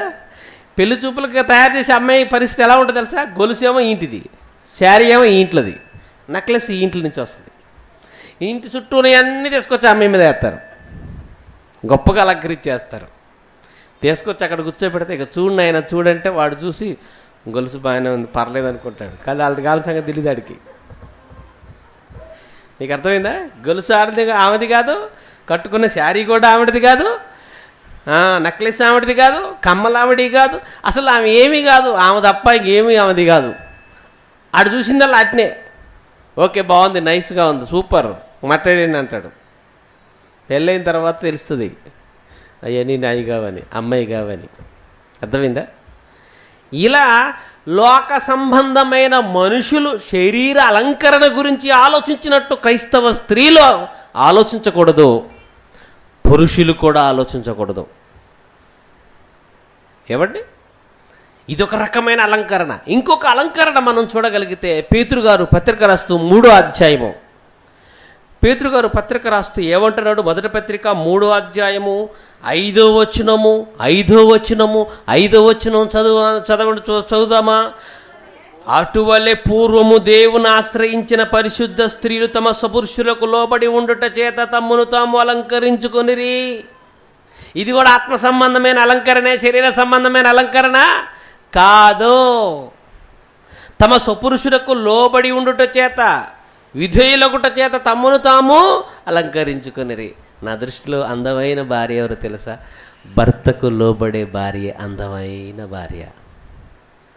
నీ ముక్కు ఎంత బాగుంటే ఏంటి, నీ ముఖం ఎంత గుండ్రంగా ఉంటే ఏంటి, నువ్వు ఎంత తెల్లగా మెరిసిపోతే ఏంటి, నల్లగా నిగరగలాడితే ఏంటి, నువ్వు ఎలా ఉంటే ఏంటి, నీ భర్తకు నువ్వు విధేయురాలుగా ఉండకపోతే నువ్వు అందమైన భార్యవి కానే కాదు. అందమైన భార్య అంటే, ఒక రోజున ఒక భర్తకి ఒక అందమైన భార్య అంటే శారమ్మ. ఆమె శరీర సంబంధంగా కూడా అందంగా ఉంటుంది, ఆత్మ సంబంధంగా కూడా అందంగా ఉంటుంది. తన భర్తకు లోబడి తన్ను తాను అలంకరించుకుంది, విధేయత చేత అలంకరించుకుంది, లోబడి ఉండుట చేత యోగ్య ప్రవర్తనతో ఆమెను అలంకరించుకుంది. కాబట్టి స్త్రీలరా, శరీర సంబంధంగా అది కావాలి ఇది కావాలి, ఆ అలంకరణ లేదు ఈ అలంకరణ లేదు, దయచేసి మీరు ఎప్పుడూ ఆలోచించమాకండి. ఆత్మ సంబంధమైన అలంకరణ గురించి ఎక్కువగా ఆలోచించండి. నాకు తెలిసిన ఒక గయ్యాలి గంప గురించి చెప్తానండి మీకు. ఆవిడ ఎవరు? గయ్యాలి గంప, దెయ్యం. ఒక మాటలు చెప్పాలంటే, పక్కింటి ఆవిడ తాడు తెచ్చుకుందట. తాడు అంటే తెలుసుగా మీకు, 2 పేటల తాడు. ఆ తాడు పెట్టి ఒకడు ఈ మధ్య ఉరేసి చంపాడు. తాడు తెచ్చుకుంటే ఇంటికి రాగానే ఇంట్లో సట్ల సౌండ్ చేస్తుంది. ఏ సౌండ్? వంట రూమ్లో ఆడవాళ్ళకున్న ఆయుధం ఎంత ఎక్కడ, ఆడవాళ్ళకున్న పట్టు ఎంత ఎక్కడ? వంట రూమే. ఎప్పుడు అందులోంచి బయటికి రారు. వంట రూమ్ లాస్ట్కి మంట రూము, వంటగది అందులో నుంచి సౌండ్లు వస్తుంటాయి బయటికి. ఇక భర్త ఇంటికి రాగానే నా బతుకేందో తగలడిపోయింది, ఏంది జీవితం, ఏంటమ్మా ఇలా ఏదో ఎడిగా ఉన్నావంటే, నా జీవితానికి ఇంకేముంది, ఏంటి అసలు విషయం ఏంటి, ఏమొచ్చింది పక్కన, అలా మొదలెట్టి చివరికి విషయం అర్థం ఎలా చేస్తారంటే, నా బతుకు అది లేదు ఇది లేదు, ఏది చేసుకున్న దగ్గర నుంచి ఇదే దరిద్రం. అడుగు, నీ భర్తను అడుగు, ఉంటే అడుగు, లేకపోతే ఇబ్బంది పెట్ట మాకు. ఉంటే అడుగు. తోటి వాళ్ళు ఏదో చేశారు కదని అడగటం కరెక్ట్ కాదు కదమ్మా. మీ స్థాయి ఏంటి, మీ పరిస్థితులు ఏంటి, మీ కుటుంబ పరిస్థితి ఏంటి, దాన్ని బట్టి అడుగులు వేయండి. ఇద్దరు కూర్చొని మాట్లాడుకోండి, భార్యాభర్తలుగా మాట్లాడుకొని చక్కగా అడుగులు వేయండి, బాగుంటుంది. అంతే తప్ప తోటివాడు ఏదో చేశాడు కదని, ఎవరో ఏదో చేశారు కదని మనం కూడా అలా అనుకుంటే, మనం కూడా అలాగే వెళ్దాం అనుకుంటే తప్పు కదండి. కాబట్టి ఈ బాహ్య అలంకరణ గురించి కాదు మీరు ఆలోచించుకోవాల్సింది, ఎక్కువగా ఆత్మ సంబంధమైన అలంకరణ, సత్క్రియల చేత అలంకరించుకోవటం, స్వపురుషులకు లోబడి ఉండట చేత మిమ్మల్ని మీరు అలంకరించుకోవటం, ఇది నిజమైన అలంకరణ. ఇది ఆత్మకు మీరు చేయవలసిన అలంకరణ. ఒక పెళ్లి చూపుల కోసం ఒక అమ్మాయిని తయారు చేసుకుని బాగా అలంకరించి తీసుకొచ్చి అక్కడ కూర్చోబెడతారు చూసారా, అందంగా అలంకరించి అక్కడ కూర్చోబెడతారుగా, అలా అందంగా అలంకరించబడి కనబడుతున్న వ్యక్తిని ఎవరు అంటే స్వపురుషులకు లోబడి ఉండే భార్య, సత్క్రియల చేత అలంకరించుకున్న భార్య. ఈ 2 క్యారెక్టర్ లెవెల్లో ఉంటాయి వాళ్ళే అందమైన భార్య. కాబట్టి దయచేసి నా చెల్లెళ్ళు బాధపడమాకండి, అర్థం చేసుకోండి. ఓకే, మా గురించే వాయించేస్తున్నాడు, ఇప్పుడు మా వాళ్ళకేం లేదంటే ఇప్పుడు వాళ్ళ దగ్గరికి రావాలి, మీరేమో ఇలా అలంకరించుకోమంటే ఇప్పుడు పురుషులకి స్త్రీలకి కలిపి ఇప్పుడు వీళ్ళనే అలంకరించుకోమంటున్నాడు. దీన మనసును వస్త్రమును అలంకరించుకుని ఎదుటివాని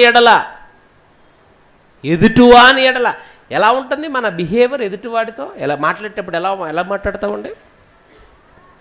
ఓపికగా మాట్లాడతామా? మనిషి జీవితం ఎలా ఉంది చెప్పంటారు? ఎవడైనా ఒక్కటంటే చాలండి. ఒక్కటంటే 1:10 అంటారండి. ఒకదానికి ఎన్ని అంటారు? 10 అంట. ఒరే గాడిదంటే నన్ను గాడిదంటావా అని మొదలెడతాడు. ఇక ఏదో తెలుసో తెలియక అన్నాడు అని ఆగుతాడు, అంతటితో ఆగుతాడండి. అలా మాట్లాడుతానంటే వాడికి దీన మనసు ఉందండి? దీనవస్త్రం ధరించుకున్నాడండి? గర్భ వస్త్రాన్ని ధరించుకున్నాడా? గర్వాన్ని ధరించుకున్నాడు. తెలుసో తెలియక ఒక మాట అంటే దానికి ఎన్ని అంటాడు? 10 అంటే ఇలా సూత్రం ఏంటంటే 1:10. ఒక్కదానికి 10. మనం ఎక్కడరా తగ్గేది? వాడు అంటే ఒక్క మాట అంటే మనం తగ్గలరా అంటాడు. తగ్గితే ఏం పోయింది నీకు? ఏం పోయింది? మనుషులు లోకంలో ఆలోచించినట్టుగా ఆలోచిస్తున్నారండి. కాదండి, ప్రతివాడు ఎదుటివాని ఎడల దీన వస్త్రాన్ని ధరించుకోండి అన్నాడండి. ఈరోజు మనిషికి దీనత్వం లేకపోవటానికి కారణం గర్వం ఉండటం. గర్వమే కదండి కారణం. ఏదో అంటే వరకున్న పరిస్థితులను బట్టి, వరకున్న స్థాయిని బట్టి, వరకున్న స్థితిగతులను బట్టి, వరకున్న ఉద్యోగాలను బట్టి, వ్యాపారాలను బట్టి, వీటిని బట్టే కదండి మనం గొప్పగా ఫీల్ అయిపోతున్నాం. నాకేంటి అని అంటాం మాట్లాడేటదే. అసలు నా సంగతి తెలుసా నీకు? నా బ్యాక్గ్రౌండ్ ఏంటి తెలుసా నీకు? ఏంది? నిన్ను పొడిచిన వచ్చేది రక్తమే, అన్ని పొడిచిన వచ్చేది రక్తం. ఏముంది నీ దగ్గర చెప్పు? నువ్వు చచ్చిన శవానివే, ఆడు చచ్చినా కానీ శవమే. నువ్వు మనిషివే, ఆడు కూడా మనిషి. నా బ్యాక్గ్రౌండ్ తెలుసా నీకు? నా వెనకాల ఎవరున్నారో తెలుసు? ఎవరున్నారు? ఇలా మాట్లాడుతుంటారండి కొంతమంది. గర్వం అండి. వాళ్ళ మాటలు చూస్తుంటే వాళ్ళలో గర్వం మనకు కనపడుతుంటుంది. ఏదో వాళ్ళ స్థాయిని బట్టి, వరకున్న వ్యాపారాల్లో, ఉద్యోగాల్లో, వాళ్ళ స్థితిగతులో, వారికున్న భవంతులో, వాళ్ళకున్న టాలెంటో, వాళ్ళకున్న తలాంతులో, లేకపోతే ఇంకేదో కావచ్చు. దాన్ని బట్టి ఈరోజు మనుషులంతా ఏమవుతున్నారు? గర్వపడుతున్నారు. అలాంటి వాళ్ళ గురించి దేవుడు ఏమన్నాడో తెలుసా అండి? రెచ్చిపోమాకండి, ఓవర్ యాక్షన్ చేయమాకండి.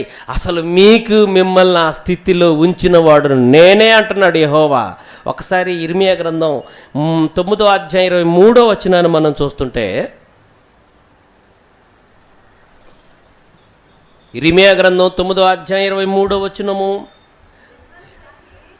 ఇర్మియా గ్రంథం 9వ అధ్యాయం 23వ వచనం, యెహోవా ఇలాగూ సెలవిచ్చుచున్నాడు, జ్ఞాని తన జ్ఞానమును బట్టి అతిశయించకూడదు. నువ్వు జ్ఞానివా? నీ జ్ఞానాన్ని బట్టి కాదు నువ్వు అతిశయించండి. ఫీల్ అయిపోమాకు నాకు మహాజ్ఞానం ఉందని, నువ్వు పెద్ద జ్ఞానివని గొప్పగా ఫీల్ అయిపోమాకు అంటున్నాడు దేవుడు. అతిశయించటం అంటే, అతిశయం అంటే గర్వం ముదిరితే అతిశయం అంటారు దాన్ని. గర్వం అతిశయం రెండు ఒకే జంట పక్షులు అంటారు. జ్ఞాని తన జ్ఞానమును బట్టి అతిశయించకూడదు, ఐశ్వర్యవంతుడు తన ఐశ్వర్యమును బట్టి అతిశయించకూడదు. అతిశయించువాడు దేనిని బట్టి అతిశయించవలనగా. చూసారండి, ఇక్కడ 3 విషయాలు చెప్పాడు. ఒక విషయం మిస్ అయిపోయింది. శూరుడు తన శౌర్యమును బట్టి అతిశయించకూడదు, ధనవంతుడు తనకున్న ధనాన్ని బట్టి అతిశయించకూడదు, జ్ఞాని తన జ్ఞానమును బట్టి అతిశయించకూడదు. అంటే వీరుడువా నువ్వు? ఆ వీరత్వపు లక్షణాలు ఎవరిచ్చారు నీకు? దేవుడిచ్చాడు. జ్ఞానివా నీవు? నీకు అంత జ్ఞానాన్ని ప్రసాదించింది ఎవరు? దేవుడు. విర్రవీగుమాకు. ధనవంతుడువా నీవు? ధనవంతుల కుటుంబాలను పుట్టించింది ఎవరు? ధనాన్ని కలిగిన వాడిగా ఉంచింది ఎవరు? దేవుడు. దానిని బట్టి కాదు నువ్వు అతిశయించాల్సింది, దానిని బట్టి కాదు నువ్వు గర్వపడాల్సింది. ఇప్పుడు అసలు విషయం చెప్తున్నా చూడండి. భూమి మీద కృప చూపుచు నీతి న్యాయాలు జరిగించుచున్న యెహోవాను నేనే అని నన్ను పరిశీలనగా తెలుసుకొనును బట్టి అతిశయించాలి. బాబో, నీకు ఆ జ్ఞానం ఇచ్చింది నేనేరా, నన్ను బట్టి నువ్వు అతిశయించురా అంటున్నాడు దేవుడు. ధనవంతుల కుటుంబంలో పుట్టించింది నేనే. నువ్వు ధనవంతుడువా? నీకు ఆ క్యాపబిలిటీ ఇచ్చింది నేనే. నువ్వు వీరుడువా? వీరుడుగా నిలబెట్టిన వాడును నేనే. భూమి మీద కృప చూపించి ఎవరికి ఏమి ఇవ్వాలి, ఎవరిని ఏ స్థానంలో కూర్చోబెట్టాలి, ఎవరిని ఎక్కడ వాడాలి అని ప్రతి ఒక్కరికి ఒక్కొక్క టాలెంట్ని ఒక్కొక్క స్థాయిని ఇచ్చినవాడు నేనే. భూమి మీద ఉన్నటువంటి స్థితిగతులన్నిటికీ కారణం దేవుడే. భూమి మీద కృప చూపించి నీతి న్యాయాలు జరిగించుచున్న యెహోవాను నేనే అని నన్ను పరిశీలనగా తెలుసుకోవటాన్ని బట్టి నువ్వు గర్వపడితే గర్వపడు, నన్ను బట్టి గర్వపడు, నన్ను బట్టి అని అంటే లేదు నువ్వు నాకెందుకయ్యా, నాకున్న వాటిని బట్టి అని మనిషి అంటున్నాడు. చూసారండి, ఉన్న వాటిని బట్టి అతిశయిస్తున్నారు. చూడండి, ఉన్న వాటిని బట్టి అతిశయిస్తున్నారు. తప్పండి. దేవుడు దీనత్వం కలిగి ఉండమంటే ఉన్న వాటిని బట్టి అతిశయించుకుంటూ పోతే ఏమైపోతుంది మీ జీవితం? కొంతమంది ఎలా ఉంటారో తెలుసా, సంఘంలో కూడా కొన్ని లక్షణాలు కలిగిన వాళ్ళు ఉంటారండి. ఇప్పుడు మీ ముందు పెడతా, కొంచెం బాధపడమాకండి. విషయం చెప్పాలి కనుక కొన్ని మాటలు పదాలు కొన్ని వాడాల్సి వస్తుంది. ఓకేనా? రైట్. చూడండి, ఒకసారి ఒక విషయాన్ని మీ ముందు పెడతాను. ఇర్మియా గ్రంథం 48వ అధ్యాయము 48వ అధ్యాయం 29వ వచనం చదువుకుందాం. ఇర్మియా గ్రంథం 48వ అధ్యాయము 29వ వచనం ఒకసారి చూడండి. ఇర్మియా గ్రంథం 48వ అధ్యాయం 29వ వచనం ఏమంటున్నాడు? మోయాబీల గర్వమును గూర్చి నేను వింటిని. గర్వపు పోతులు అన్నాడు. చూడండి, వాళ్ళు ఎవరట? గర్వపోతులు. సంఘంలో గొర్రెలు ఉంటాయి, గొర్రె పోతులు కూడా ఉంటాయి. కొన్ని గర్వపోతులు ఉంటాయి, నెదరబోతులు ఉంటాయి, కొన్ని తిండిబోతులు ఉంటాయి, కొన్ని త్రాగుబోతులు కూడా ఉంటాయి. కొన్ని సంఘాల్లోకి వెళ్ళిపోతాయి. ఇవన్నీ గొర్రెలు కాదు, ఏంటివి అన్నీ? పోతులు. గొర్రె అంటే దీనత్వానికి సాదృశ్యంగా యేసుప్రభు వారిని దేంతో పోల్చారు? లోక పాపాలను మోసుకొని పోవటానికి వచ్చిన దేవునే గొర్రెపిల్ల. గొర్రెపిల్లతో ఎందుకు పోల్చాడు? గర్వం ఉన్నవాడిని దేంతో పోలుస్తున్నాడు? గర్వపు పోతులు అన్నాడు. ఏమండి, దీనత్వానికి సాదృశ్యం గొర్రె, గర్వానికి సాదృశ్యం పోతు. చూసారా? గర్వపు పోతులు. ఎవరాళ్ళు? మోయాబీలు. మోయాబీల గర్వమును గూర్చి నేను వింటిని. వారు గర్వపు పోతులు. అంతేకాదు గర్వపోతులు ఉన్నారు, తాగుబోతులు ఉన్నారు, తిరుగుబోతులు ఉన్నారు, తిండిబోతులు ఉన్నారు, నెదరబోతులు ఉన్నారు. ఇవన్నీ పోతులే. ఈ పోతులన్నిటికీ చివరిలో ఉంటుందండి, మామూలుగా ఉంటుందండి. పోతులుగా కాదు ఉండాల్సింది, గొర్రెలుగా ఉండాలి. గొర్రెలుగా ఉండాలి. కాబట్టి యేసుక్రీస్తు జీవితాన్ని మనం చూస్తుంటే ఆయనకు ఉన్న గొప్ప లక్షణం మన ప్రభు అయిన యేసుక్రీస్తు ఎలాంటి వ్యక్తో తెలుసా అండి? మత్తయి సువార్త 11వ అధ్యాయము 29వ వచనం మనం చదువుతుంటే ఎంత బాగుంటుందండి ప్రభువుని గురించి రాయబడిన మాట. మత్తయి సువార్త 11వ అధ్యాయం 29వ వచనంలో ఏమంటుంది చూడండి. నేను సాత్వికుడను దీన మనసు గలవాడను. ఎవరన్నారు ఈ మాట? యేసు. నువ్వు యేసుకంటే గొప్పోడివా? పోనీ పెద్ద ఫీల్ అయిపోతున్నావుగా. నువ్వు యేసుకంటే గొప్పోడివా? నీ ఫీలింగ్ ఏంటి? రొయ్య మీసాలు చూసుకొని ఫీల్ అవుతున్నావా? లేదంటే రొయ్యల చేపల సేరుని చూసుకొని మురిసిపోతున్నావా?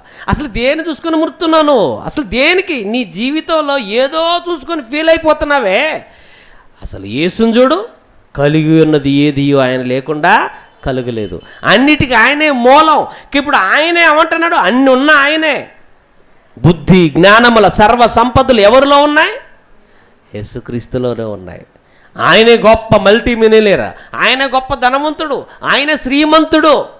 ప్రపంచంలో ఉన్నటువంటి వారందరికంటే గొప్పవాడు ఆయనే. ఆయనే ప్రపంచ గురువు, ఆయనే ప్రపంచ మార్గదర్శి, ఆయనే ప్రపంచాన్ని రక్షించిన రక్షకుడు, ఆయనే. అంతటి గొప్ప వ్యక్తి ఏమంటున్నాడు? నేను సాత్వికుడను దీన మనసు గలవాడను అంటున్నాడు. చూడండి, మన యేసు స్వరూపం సాత్వికమైన స్వరూపం. ఆయన ధరించుకున్న మనలో కూడా ఏముండాలి? సాత్వికం, దీన మనసు ఉండాలి.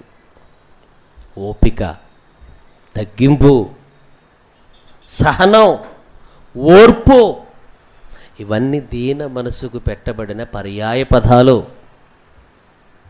ఉందా నీలో ఓర్పు? నీలో ఉందా సహనం? నీ సహోదరుని భరించే తత్వం నీలో ఉందా? అదే దీన మనసు అంటే, అదే దీన మనసు కలిగిన వస్త్రం ధరించుకోవటం అంటే. మన ప్రభు అయిన యేసుక్రీస్తు చూడండి ఎలా ఉన్నాడో. మన ప్రభు అయిన యేసుక్రీస్తు చూడండి, నేను సాత్వికుడను దీన మనసు గలవాడను గనుక మీరు మీ మీద నా కాడి ఎత్తుకొని నా యొద్ద కూర్చొని నేర్చుకోండి, నా దగ్గర నేర్చుకోండి, నా దగ్గర నేర్చుకోండి. యేసంటే మిక్కిలి సాత్వికుడు అండి. దీన వస్త్రం అంటే యేసులోనే కనపడుతుందండి. ఆయన తగ్గించుకున్నాడు ఈ లోకంలో, ఎంతగా తగ్గించుకున్నాడు ఆయన, ఎంత దీన మనసు కలిగి జీవించాడు ఆయన. కాబట్టి నా ప్రియమైన దేవుని పిల్లలారా, ప్రతి ఒక్కరూ దీన మనసును ధరించుకోవాలి. ఎవ్వరు గర్వపు మాటలు అస్సలు మాట్లాడకూడదు. తగ్గింపుతో. కొంతమంది ఉంటారండి, వందనాలు చెప్తేనే వందనాలు చెప్తారండి, చెప్పరండి మిగతా. అంటే వీళ్ళు ఎలాంటి వాళ్ళు అంటే, వందనాలు అంటే 100 రూపాయలు అడిగినట్టు ఫీల్ అయిపోతారండి. నిజంగా దేవుడే, అరే నాకు ఒక్కసారి 100 చెప్పి వందనాలు చెప్తే కరెక్ట్ నాకు ఫోన్పే ద్వారా 100 రూపాయలు చేయాలరా అంటే ఎప్పుడు చెప్పడండి. నీకు అర్థమైందా? ఏ ఒక్కడు చెప్పడండి. ఫ్రీ కనుక ఎన్నిసార్లు అయినా చెప్పేస్తాం. కొంతమంది ఎలా చెప్తారు, ప్రభువా నీకు వందనాలు వందనాలు అని అంటాడు. ఇంకొక కొత్త లేటెస్ట్ మాట ఏంటి తెలుసా, ప్రభువా నీకు స్తోత్రాలు స్తోత్రాలు, కోటి స్తోత్రాలు. నేను 2 సార్లు చెప్పి 1 సార్లు చెప్తాడు. ఆయనకి కన్వర్ట్ చేసుకోవాలి. 1 సార్లు ఆయన 1 సార్లు. నా కుమారుడు ఎన్నిసార్లు చెప్పాడు? 1,000,000 స్తోత్రాలు చెప్పాడు. నీకు చేతనైతే ఇప్పుడు కూర్చొని ప్రభువా నీకు స్తోత్రం స్తోత్రం స్తోత్రం స్తోత్రం స్తోత్రం 1,000,000 సార్లను తెల్లారి నోరు పడిపోయింది నీకు. 100 వందనాలు 1,000,000 సార్లు నువ్వు ఇంట్లో చర్చలో కూర్చొని చెప్పు, నీకేం పడిపోతుంది రేపు పొద్దున్నే. ఫ్రీ కనుక ఇంకేముంది, అందరూ కూడా షార్ట్ కట్లో వచ్చేసినాయి కదా, మన తెలివి మీరిపోయినాం కదండి. ప్రభువా స్తోత్రం స్తోత్రం 1,000,000 స్తోత్రం. కొంతమంది వందనాలు చెప్తేనే చెప్తారండి. ఆయన చెప్పలే, నాకు నేను చెప్పను. కొంతమంది నమస్కారం పిచ్చోళ్ళు ఉంటారు, వందనాలు పిచ్చోళ్ళు ఉంటారు, చెప్తేనే చెప్తారు, లేకపోతే వీళ్ళు చెప్పరు కదండి. బైబిల్లో కూడా ఒకడు ఉన్నాడు నమస్కారం పిచ్చోడు. ఏడాడు హామాను. యూదులందరూ చంపించాలని నిర్ణయం ఎందుకు వచ్చింది ఆడికి?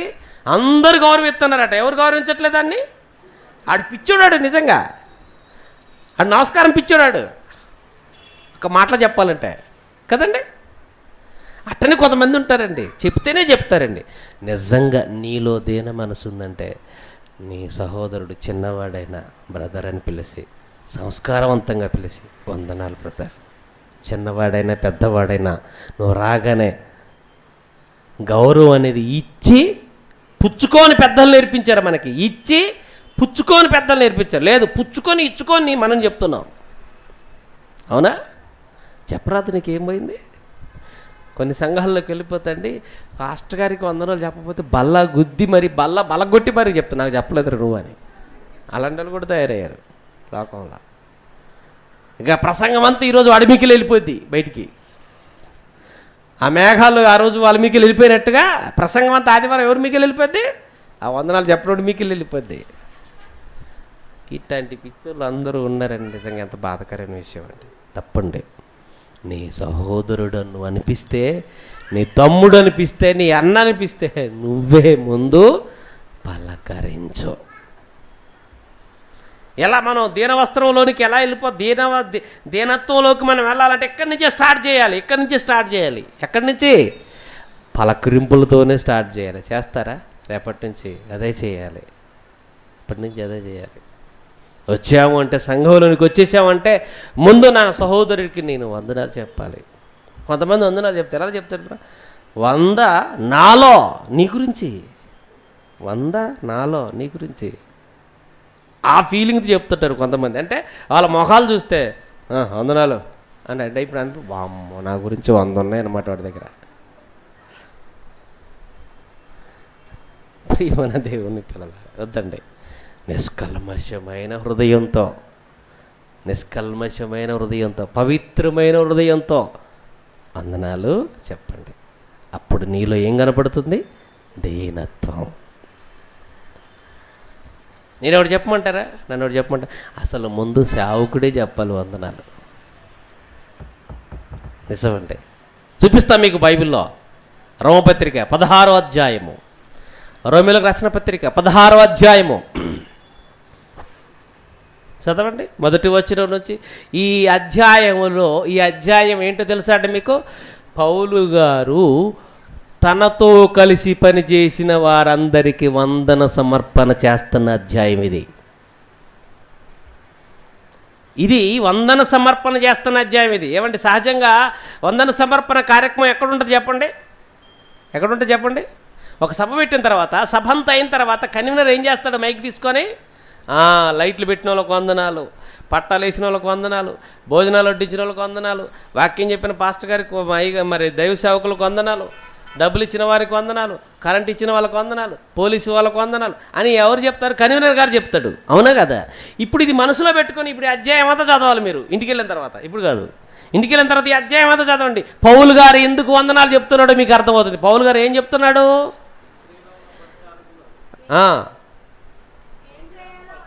కేంక్రియాలో ఉన్నటువంటి సంఘ పరిచారకులకు, ప్రిభేయను మన సహోదరికి, పరిశుద్ధులకు తగినట్లుగా ప్రభువునందు చేర్చుకొని మీ వలన కావలసింది ఏదైనా ఉంటే సహాయం చేయమని ఆమెను గూర్చి సిఫారసు చేయిస్తున్నాను. ఆమె అనేకులకు సహాయరాలై ఉండెను. క్రీస్తునేసునందు నా జత పని వారగు ప్రిస్కిల్లాకును అకులకును నా వందనాలు చెప్పుడి. ఇలా మీరు చూసుకుంటే 3వ వచనం నుంచి చివరి వరకు కూడా పౌలు గారు అందరికీ ఏం చేస్తుంటాడండి? వందన సమర్పణ చేస్తుంటాడు. వందన సమర్పణ అందరికీ వందనాలు చెప్తుంటాడు.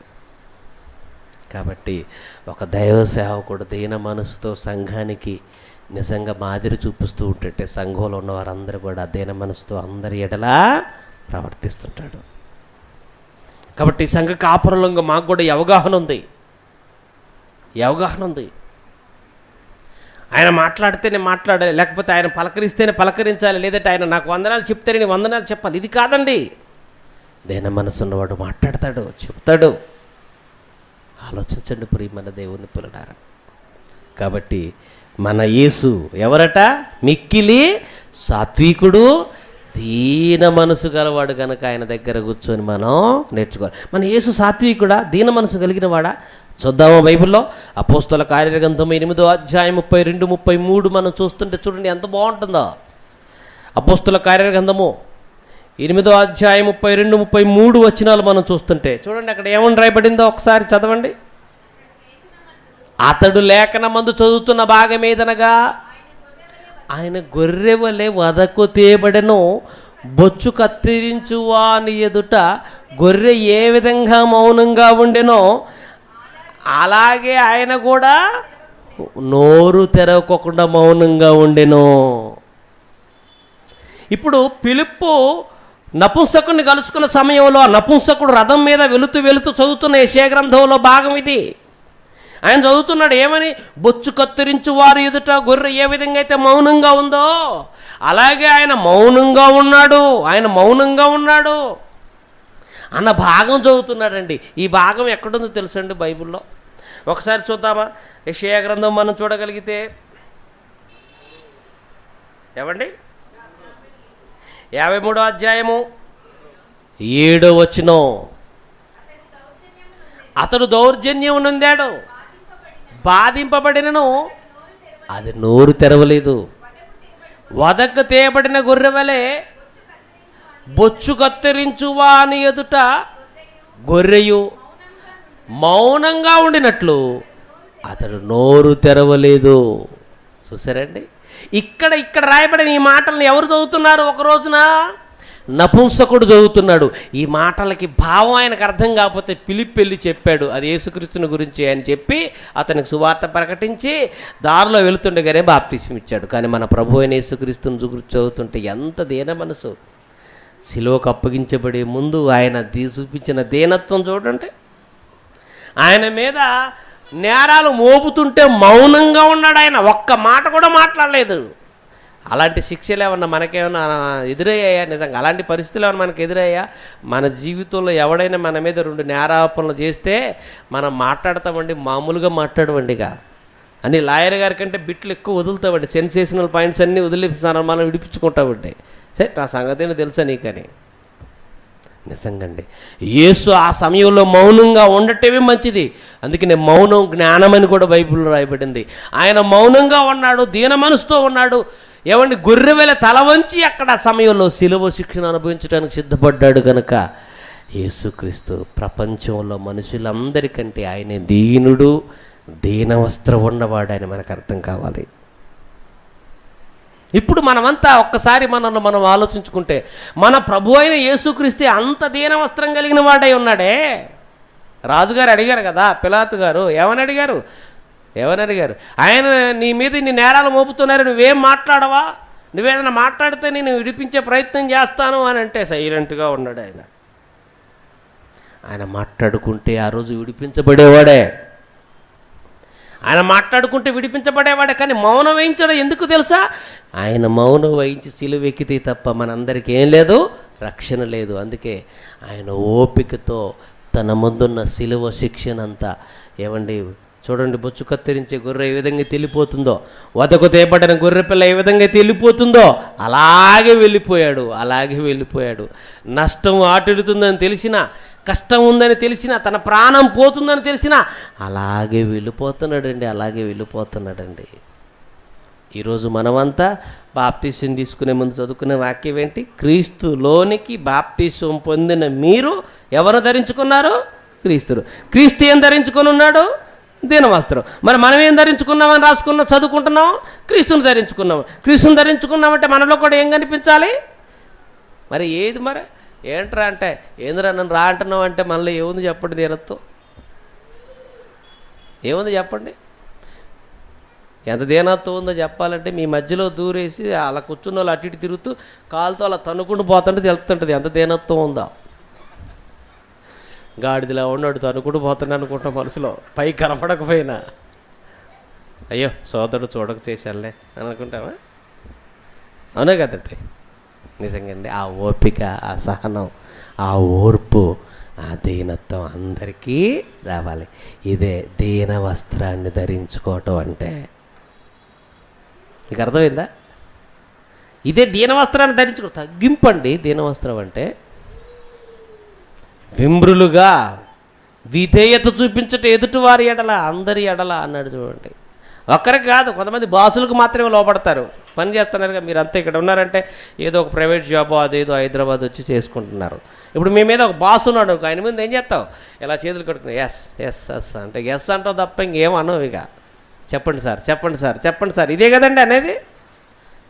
అంటే అది ఏంటన్నమాట? ఒక అధికారి ముందు నువ్వేమవటం?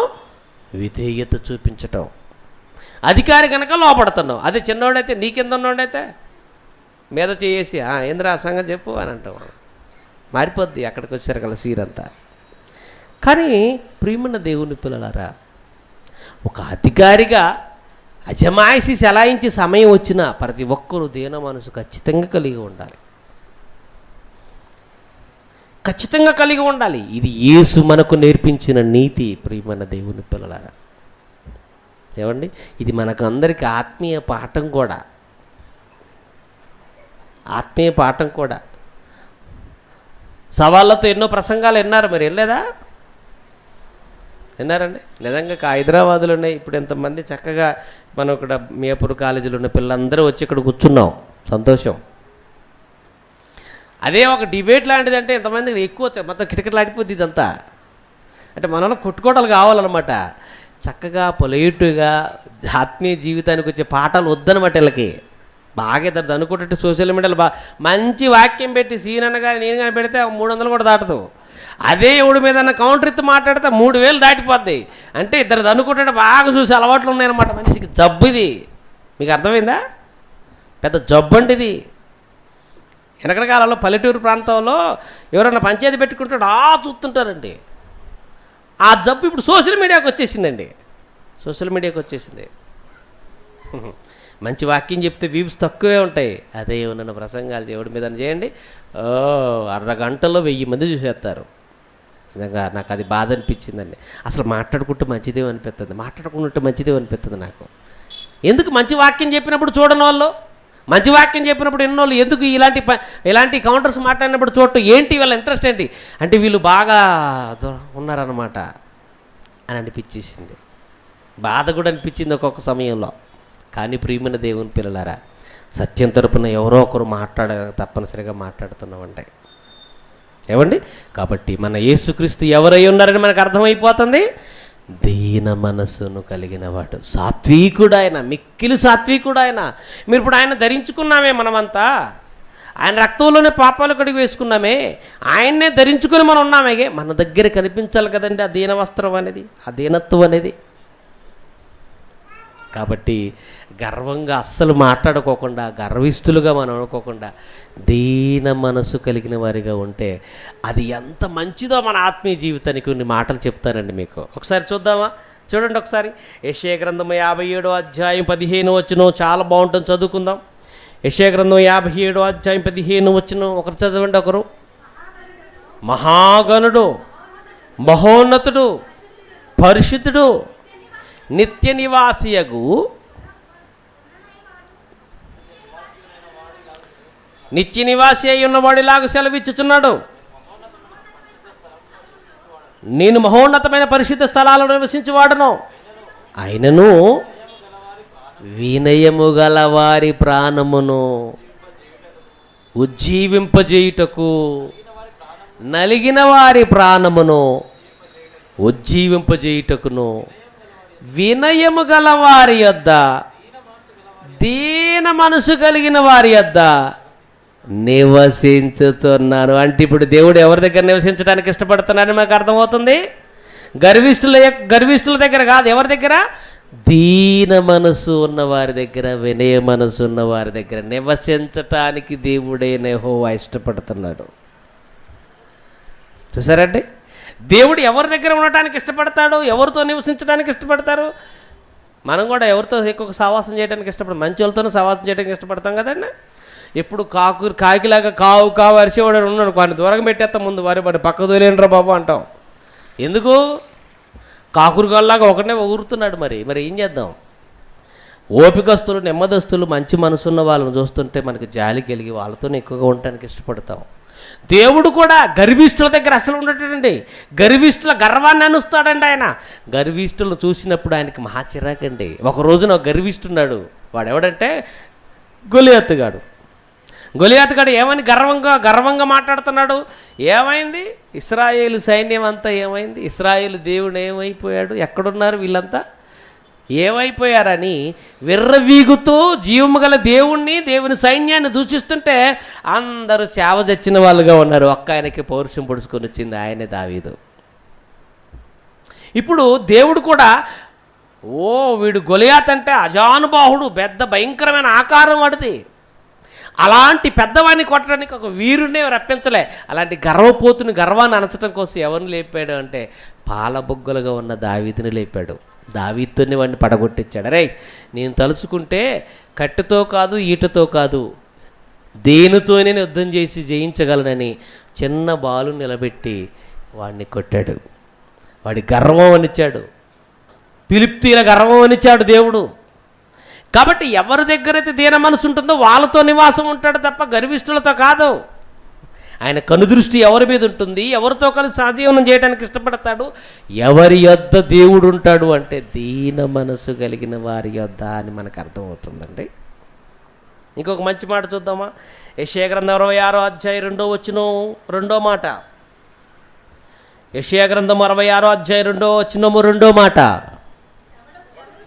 ఎవడు దీనుడై నలిగిన హృదయము గలవాడై నా మాట వింటాడో, వణుకుచుంటాడో, వాడి మీదే నా దృష్టి అన్నాడు. చూడండి, దేవుని కను దృష్టి ఎవరి మీద ఉంటుందని మనకు అర్థమవుతుంది. విరిగి నలిగిన హృదయం కలిగిన వాడి దద్ద ఉంటాడు ఆయన, వాళ్ళ మీదనే కను దృష్టి ఉంటుంది. దేవుడంటే ఎవరికి భయం ఉంటుందో, ఎవరికి వినయం ఉంటుందో, ఎవరు విరిగి నలిగిన హృదయం కలిగిన వారు ఉంటారు వాళ్ళ యొద్ద ఉంటానంటున్నాడు ఆయన. దేవుని నివాసం ఎవరి యొద్ద ఉంటుంది? ఎవరితో ఉంటాడు ఆయన? ఈ మాటలను బట్టి మనకు అర్థం కావట్లే. అంతేకాదు కీర్తన 51వ అధ్యాయం 17వ వచనం కూడా మనం చూస్తుంటే, కీర్తన గ్రంథం 51వ అధ్యాయం 17వ వచనం కూడా మనం చూస్తుంటే చూడండి. కీర్తన గ్రంథం 51వ అధ్యాయం 17వ వచనం కూడా మనం చూస్తుంటే, విరిగిన మనస్సే ఇష్టమైన బలి. దేవా, విరిగి నలిగిన హృదయమును అలక్ష్యం చేయవు తండ్రి నువ్వు. ఎంత మంచి మాట. విరిగి నలిగినటువంటి హృదయమే అలక్ష్యము చేయువాడవు కాదు.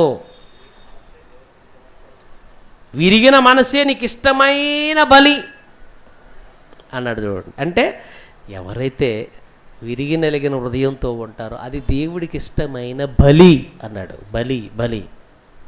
బలి అంటే ఒక జీవుని బలి ఇవ్వటం బలి అని మనం అనుకుంటే, మనం విరిగి నలిగిన హృదయంతో ఉండటమే దేవునికి ఇష్టమైన బలి. దేవుడు బలుల అర్పణ కోరటం లేదు, మన నలిగిన హృదయాన్ని కోరుకుంటున్నాడు. కానీ మనం ఎక్కువగా సమాజంలో జీవిస్తున్న తరుణంలో సమాజం ఎటుపోతుందో అదే ఆ పోకళ్ళలోనే పోతుంటాం. కానీ తప్పండి. మనుషులు కాదండి మనం చూడాల్సింది, మన తండ్రి మనల్ని చూడాలి, దేవుడు మనల్ని చూడాలి, మనుషులు కాదు. మనుషులు చూడాలని మనం అనుకుంటున్నాము అని అంటే మోసపోతున్నాం, మనల్ని మనం మోసగించుకుంటున్నామని అర్థం.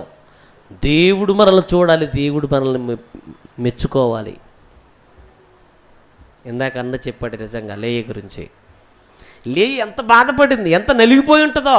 అటు భర్త సందు ఇటు చెల్లె సందు ఎంత నలిగిపోయి ఉంటుందండి. నలిగిపోయిన దేవుడు మాత్రం అని విడిచిపెట్టలేదు. చూసారా? అలాంటి వాళ్ళ యొక్క దేవుడు ఉంటాడు, అలాంటి వాళ్ళకి తోడుంటాడు ఆయన. అంతే తప్ప గర్వపు మాటలు వచ్చినప్పుడు, గర్విష్ఠులుగా భూమి మీద బ్రతుకుతున్నప్పుడు, మనకున్న స్థితిని బట్టి స్థాయిని బట్టి గర్వపడుతూ లోకంలో జీవిస్తున్నప్పుడు వాటిని చూసి మనల్ని అసహించుకుంటాడే తప్ప దేవుడు అస్సలు మన దగ్గరకు కూడా రాడండి. కాబట్టి నిజంగా ఇలాంటి విరిగి నలిగిన హృదయంతో, వినయ మనస్సుతో, దీనత్వం కలిగి దీనత్వపు వస్త్రాన్ని ధరించుకొని మనం జీవిస్తే అది దేవుడికి నచ్చే మంచి లక్షణము, అది మంచి గొప్ప అలంకరణ అని ఒక దైవ సేవకుడిగా నేను మీకు చెప్తున్నానండి. ఆలోచించండి. అంతే కదండి. ఇంకా కొన్ని మాటలు మీకు నేను చూపిస్తానండి. ఏమండి, చాలా ఉన్నాయి ఇంకా రెఫరెన్స్లు, మరికొన్ని చూపిస్తాను. ఒకసారి చూడండి. ఇర్మియా గ్రంథం 44వ అధ్యాయం 10వ వచనం చదువుకుందాం. ఇర్మియా గ్రంథం 44వ అధ్యాయం 10వ వచనం కూడా మనం చదువుకుందాం. ఇర్మియా గ్రంథం 44వ అధ్యాయం 10వ వచనం. ఏమండి, నేటి వరకు వారు ధరింపకున్నారు. ఏమంటే ఇశ్రాయేలు గురించి మాట్లాడుతున్నాడండి ఈ మాట. 9వ వచనంలో ఎవరి గురించి మాట్లాడుతున్నాడు ఒకసారి చూడండి. ఇదే అధ్యాయంలో వారు యూదా దేశపు యెరూషలేము వీధులలోనూ జరిగించిన క్రియల వలన మీ పితరులు చేసిన చెడుతనాన్ని, యోధారాజులు చేసిన చెడుతనమును, వారి భార్యలు చేసిన చెడుతనమును, మీ మట్టుకు మీరు చేసినటువంటి చెడుతనమును, మీ భార్యలు చేసిన చెడుతనమును మర్చిపోతిరా? నేటి వరకు ఇంత చేసి కూడా వారికి ఏం రాలేదట? దీన మనసు రాలేదట. తర్వాత భయం కూడా లేదు వాళ్ళకి అంటున్నాడు. భయం నందుకోకుండా ఉన్నారు అంటున్నాడు. హెచ్చరిస్తున్నాడండి ఒకరోజు ఇశ్రాయేలుల్ని. ఏమండి, పాపం చేసినప్పుడు మనిషికి భయం రావాలి. భయం వస్తుందా? ఆనందం కలుగుతుంది.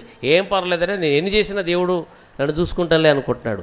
అసలు నిజంగా అండి, పాపం చేసినప్పుడు మనిషి వణికిపోవాలండి. అమ్మో, ఇంత ఘోర పాపం చేశానే, దేవుడు నన్ను చూసినప్పుడు ఏ రకమైన నిర్ణయం తీసుకుంటాడని ఏ ఒక్కడికి భయం లేదండి. ఆ భయం లేకపోవడానికి కారణం కూడా ఒకటి చెప్తానండి. చేసిన పాపానికి దుష్కార్యానికి తగిన శిక్ష వెంటనే రాకపోవటం వలన అందరు ఇష్టపూర్తిగా హృదయపూర్వకంగా పాపం చేసేస్తున్నారట. నిజంగా వెంటనే ఎవడైనా తప్పు చేస్తే వెంటనే దేవుడు శిక్ష అమలు చేసాడు అనుకో, ఏమైపోతారు? అంతా భయపడతారు.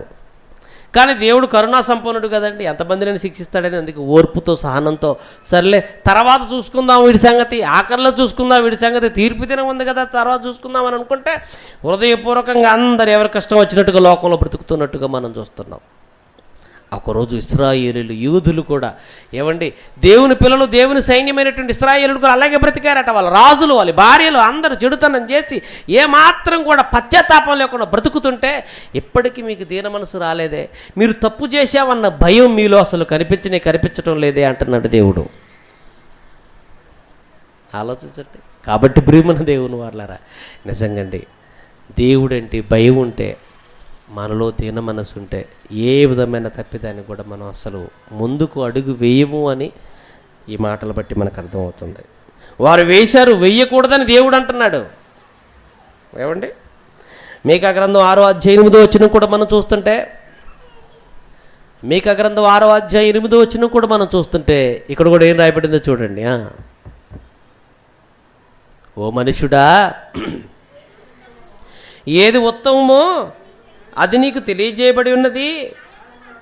న్యాయంగా నడుచుకోవటం, కనికరమును ప్రేమించటం, దీన మనసు కలిగి నీ దేవుని ఎదుట ప్రవర్తించుటయు, ఇంతే కదా నీ దేవుడు నిన్ను కోరుకుంటున్నాడు అంటున్నాడు. చూడండి చక్కని మాట చెప్తున్నాడు. ఏమన్నాడండి? కనికరమును ప్రేమించుటయు, దీన మనసు కలిగి నీ దేవుని ఎదుట ప్రవర్తించుటయు, ఇదే కదా నీ దేవుడు కోరుకుంటున్నాడు. నీ నుంచి ఏం కోరుకుంటున్నాడు? ఏమండి దేవుడు కొండలు ఎత్తమంటే మనం ఎత్తగలమో చెప్పండి? మన శక్తి అదే అండి. దేవుడు యథార్థంగా నమ్మకంగా కనికరాన్ని ప్రేమించే విధంగా దీన మనసు కలిగి జీవించడం. నీ తండ్రి ఇదే కోరుకుంటున్నాడు. ఒకరోజు మేకా ఇశ్రాయేలును హెచ్చరించి చెప్తున్నాడు, ఓ ఇశ్రాయేలులారా, మీరు ఇంత అందులైపోయారు, ఇంత గుడ్డివాళ్ళుగా మారిపోయారు. మీ దేవుడు మీ నుంచి ఏం కోరుకుంటున్నాడు? దేవుడి కోసం మేము ఏదో చేస్తాము ఏదో ఇస్తామని అవన్నీ ఏమన్నా దేవుడు అడిగాడా? ముందు ఇలా చెయ్యండి మీరు. ఓ మనుషుడా, ఏది ఉత్తమం మీకు దేవుడు తెలియజేస్తున్నాడు. కనికరాన్ని ప్రేమించు, దీన మనసు కలిగి నీ దేవుని ఎదుట ఉండు, ఇదే నీ తండ్రి కోరుకుంటానండి. ఒకరోజు ఇశ్రాయేలుకు చిన్న ప్రవక్త అయిన మేకా గారు హెచ్చరించారండి. ఏమండి పాత నిబంధన అంతా మనం చూస్తుంటే ఇశ్రాయేలుల గురించి 90% రాయబడిందండి. పాత నిబంధన అంతా చదువుతున్నప్పుడు మనం ఎవరిని మనసులో పెట్టుకొని చదవాలి? ఇశ్రాయేలు దేవుడైన యెహోవా. ఇది మీరు మనసులో పెట్టుకొని చదివి ప్రతి పుస్తకం చదవడం మీకు అర్థమవుతుంది. ఇది వాళ్ళ గురించి చెప్తున్న మాటలని, వాళ్ళకు చెబుతున్న మాటలు, ఆ మాటల్లోని భావాన్ని మనం అర్థం చేసుకొని ఈరోజు కూడా ఈ మాటల ద్వారా దేవుడు మనకు చెబుతున్న మాటలని మనకు అర్థమవుతుంది. ఏమండి కాబట్టి ఇశ్రాయేలులు దేవుని ప్రజలైన కానీ ఎలా జీవించారు అని అంటే గర్విష్ఠులుగా బ్రతికారని, ఏమండి దేవుడికి అవిధేయులుగా బ్రతికారని, దేవుడికి అయిష్టంగా బ్రతికారని ఇవన్నీ చూస్తుంటే మనకు అర్థమవుతుంది. ఇవన్నీ మనకి బ్రతుకు పాఠాలుగా దేవుడు గ్రంథంలో రాసి మనకిస్తే మనం ఏం చేస్తున్నామండి? వాళ్ళు చేసిన తప్పిదాలు మనం కూడా చేస్తున్నాం కదండి. వాళ్ళు చేసినట్టుగానే మనం కూడా చేయడానికి ఇష్టపడుతున్నాం కదండి. మంచి కార్యక్రమాల కంటే లోక సంబంధమైన కార్యక్రమాల్లో ఎక్కువగా మనం ఉంటూ దైవ వ్యతిరేకంగానే బ్రతకడానికి ఇష్టపడుతున్నామండి. ఏమండి మనుషులు కనపడాలని అసలు ఎప్పుడు కూడా ఏది చేయమాకుండా దయచేసి మన తండ్రి మనల్ని చూడాలి, మన తండ్రి మనల్ని మెచ్చుకోవాలని దేవుడు అన్న కోణంలో ఎక్కువగా మీరు ఏ పనైనా చేయండి, అది బాగుంటుంది. కాబట్టి దీన వస్త్రం అనేది ప్రతి ఒక్కరికి అవసరమని, అది అందరూ ధరించుకునేదని, అది స్త్రీలకు సంబంధించింది మాత్రమే కాదని, పురుషులకు కూడా అని ఈ మాటలన్నిటి బట్టి మనకు అర్థమవుతుంది. ఏమండి ఇంకా మనం ఎలా ఉండాలి అని చెప్పడానికి కొత్త నిబంధనలు కొన్ని మాటలు మనకు కనపడుతున్నాయి. చూడండి ఒకసారి పేతురు రాసిన మొదటి పత్రిక 2వ అధ్యాయం 13వ వచనం చదువుకుందాం, తర్వాత 18వ వచనం చదువుకుందాం. పేతురు రాసిన మొదటి పత్రిక 2వ అధ్యాయం 13వ వచనం 18వ వచనం మనం చదువుతుంటే చూడండి అక్కడ ఏం రాయబడి ఉందో. మనుషులు నియమించు ప్రతి కట్టడకు ప్రభు నిమిత్తమై లోబడి ఉండండి. మనుషులు నియమించు ప్రతి కట్టడం అన్నాడు. చూడండి ప్రతి కట్టడం. మధ్యకాలంలో డాడీ గారు చెప్పారు, చూశారు కదా, మీరు ఎవరి జోలికి వెళ్ళమాకండి, రాజులు లాంటి శాసనాలు చేస్తారు, మనం ఖచ్చితంగా తలదించాల్సిందే అని. ఈరోజు మన కళ్ళ ముందు ఎన్నో శాసనాలు వస్తున్నాయి, ఎవరో పరిపాలిస్తున్నారు మనల్ని, మనకు వ్యతిరేకులు కావచ్చు, అపోజిషన్ కావచ్చు. రేపు చట్టాలు చర్చలో కొడుకోవటం తప్ప బయటికి మీటింగులు కూడా ఉండకపోవచ్చు అని రాయొచ్చు కూడా. అప్పుడు మనం ఏం చేయక తప్పదు? తలదించక తప్పదండి. కాబట్టి మనుషులు నియమించు ప్రతి కట్టడకు మీరు ఏమై ఉండాలి? లోబడండి. అదే దీనత్వం. 18వ వచనంలో కూడా ఏమంటున్నాడు చూడండి మళ్ళీ, పనివారులారా మంచివారు సాత్వికులనైనా వారికి మాత్రమే కాక ముష్కరులైన మీ యజమానులకు కూడా మీరు ఏమై ఉండాలి? పూర్ణ భయంతో లోపడండి అన్నాడు చూడండి. కొంతమంది ఏమనుకుంటారంటే ఆడు మంచోడు కనుక నేను వాడి మాట వింటారు, మంచోడు కనుక లోపడతారు, మంచివాడు కనుక అతని పట్ల నేను కూడా గౌరవంగా ప్రవర్తిస్తాను అనుకుంటారు. లేదు లేదు, బైబిల్ ఏం చెప్తుంది? 18వ వచనంలో, పనివారులారా మంచివారును సాత్వికులైన వారికి మాత్రమే కాక మస్కరులైన అంటే అర్థం ఏంటి తెలుసా? అంటే మస్కరులు అని ఎవరు అంటారో తెలుసా అండి? మస్కరులు అంటే క్రూర స్వభావం కలిగిన వాడు అని అర్థం. అదే ఇంగ్లీష్ బైబిల్లో చూస్తే టెర్రరిస్ట్ అని రాయబడింది మస్కరులు అన్న పదానికి. క్రూరుడు. అలాంటి క్రూరులకు కూడా మీరు ఏమై ఉండాలంటున్నాడు? మస్కరులైన మీ పైన యజమానులకు సైతం మీరు పూర్ణ భయముతో లోబడి విధేయతను చూపించేవారిగా ఉండాలి. నిజంగా అండి, ఇన్ని మనం జీవితంలో మనం పాటించినప్పుడే మనకి ఏ వస్త్రం ఉన్నట్టు? దీన వస్త్రం ఉన్నట్టు. కానీ మనం అంతా రెబల్స్ కదండి. రెబల్స్ అంటే రెబల్ అంటే ఏంటి? తిరుగుబాటు చేసేవాడు.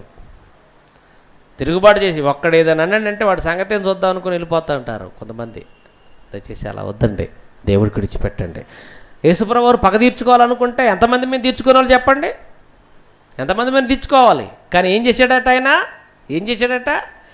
ఆయనకి ఎదురైన ప్రతి శ్రమ, ప్రతి కష్టం కూడా ఏం చేశాడు అని అంటే, పేతురు మొదటి పత్రిక 2వ అధ్యాయం ఇదే అధ్యాయంలో 21వ వచనంలో ఏం రాయబడింది? 21, 22 మనం కిందికి మనం చూస్తుంటే, క్రీస్తు మనందరి కొరకు బాధపడి మనం తన అడుగు జాడలు నడుచుకున్నట్లు మనకు మాదిరి చూపించిపోయాను. ఆమె పాపం చేయలేదు, ఆయన నోట ఏ కపటం లేదు, ఆయన దూషించబడు బదులు దూషించలేదు, ఆయన శ్రమ పెట్టబడి బెదిరింపక న్యాయముగా తీర్పు తీర్చి దేవునికే తన్ను తాను అప్పగించుకొని దేవుడా నువ్వు చూసుకోవాడి సంగతి అన్నాడు తప్ప నేనే చూసుకుంటా నువ్వు సైలెంట్గా ఉన్నాయన అనలేదు ఆయన. అంతే కదండి, నేను చూసుకుంటానండి సంగతి. మనమైతే యాక్షన్లోకి వెళ్ళిపోతావు. దేవుడు నన్నేమైనా ఎవరైనా అంటే మాట్లాడమన్నాడు, నిన్నెవరైనా అంటే మూసుకొని ఉండమన్నాడు. అది మనం నేర్చుకోవాలి. మనం ఆనందుకుంటామండి.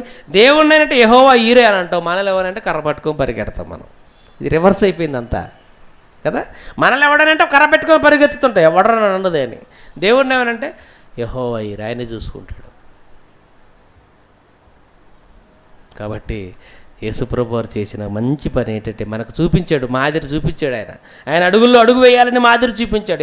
ఏంటట ఆయన దూషించబడి బదులు దూషించలేదు, శ్రమ పెట్టబడి బెదిరించక న్యాయంగా తీర్పు తీర్చి దేవుడికే తన్ను తాను అప్పగించుకున్నాడు. అంటే ఎవరైనా బెదిరించినా, ఎవరైనా హింస పెట్టినా, ఎవరైనా ఏదైనా దేవా నువ్వు ఉన్నావు, నువ్వు చూసుకోను ఆయన అని ఆయనకి ప్రార్థన చేసి వదిలేశాడు.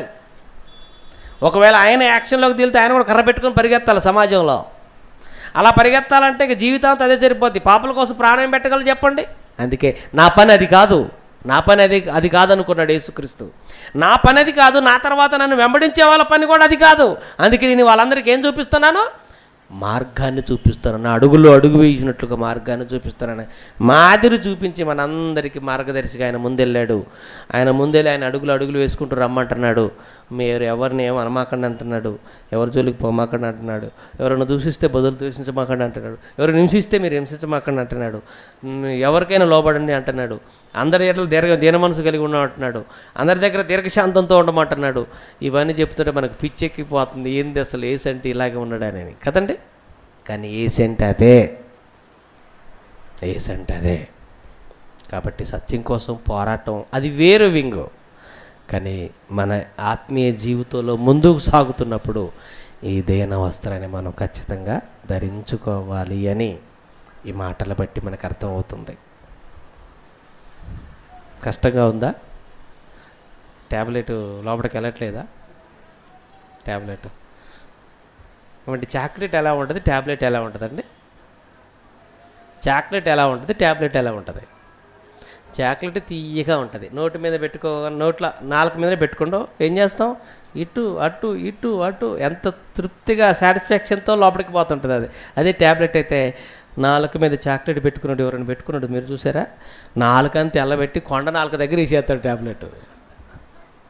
ఎందుకు? అది చేదుగా ఉంటుంది. వాకింగ్ కూడా ఏంటిది, అది ట్యాబ్లెటే, చాక్లెట్ కాదు. అందుకే చేదుగా ఉంటుంది, కొంచెం కష్టంగా ఉంది. అన్న వాడి మీద ఇటు మీద సవాళ్ళు చేస్తున్నాడు, ఈరోజు కూడా ఏదో సవాల్ చేస్తారు అనుకొచ్చావు, ఏదో ధ్యాన మనసు అంటున్నాడు, అది అంటున్నాడు, ఇది అంటున్నాడు అంటున్నారు అందరు. కొంచెం మొఖాలు మాడిపోతున్నాయి కొంతమంది చూస్తుంటే, ఎక్కుతుందో ఎక్కట్లేదో పాపం. కానీ ప్రియులరా, మన యేసు నేర్పించింది ఇదే. ఎవరి మీద ఉంటాయి, ఎవరి దగ్గర ఉంటాయి ఆయన కనులు? దేవుడి కనులు ఎవరి మీద ఉంటాయట? విరిగి నలిగిన హృదయం కలిగిన వారి యొద్ద. ఓకండి, చివరికి ఒక 2 మాటలు చూపించి ముగించేస్తాను. ఒకసారి చూద్దామా? పేతురు గారండి అద్భుతమైన మాట చెప్పాడండి, మంచి మాట. ఇదే మొదటి పత్రికలో. మీరందరూ 3వ అధ్యాయం తీయండి, ముగించేస్తాను. 15, 9, 10 వచనాలు అనుకుంటాను, నేను తీస్తున్నాను, ఒక్క నిమిషం ఆకండి. పేతురు గారు రాసిన మొదటి పత్రిక 3వ అధ్యాయము 9, 10 వచనాలు. 10, 11 వచనాలు చదువుకుందామా? జీవాన్ని ప్రేమించి, అండర్లైన్ చేసుకోవాలి అందరూ. జీవాన్ని ప్రేమించి మంచి దినాలు చూడగోరు వారు చెడ్డదాన్ని పలుకోకుండా తమ నాలుకను, కపటపు మాటలు పలుకోకుండా తన పెదవులను కాచుకొనవలను. అతడు కీడు నుంచి తొలగి మేలు చేయవలను, సమాధానమును వెతికి వెంటాడవలను. సమాధానం వెతికి వెంటాడవలను, అది అండర్లైన్ చేసుకోండి. సమాధానాన్ని వెతికి వెంటాడాలి, సమాధానాన్ని వెతికి వెంటాడాలి.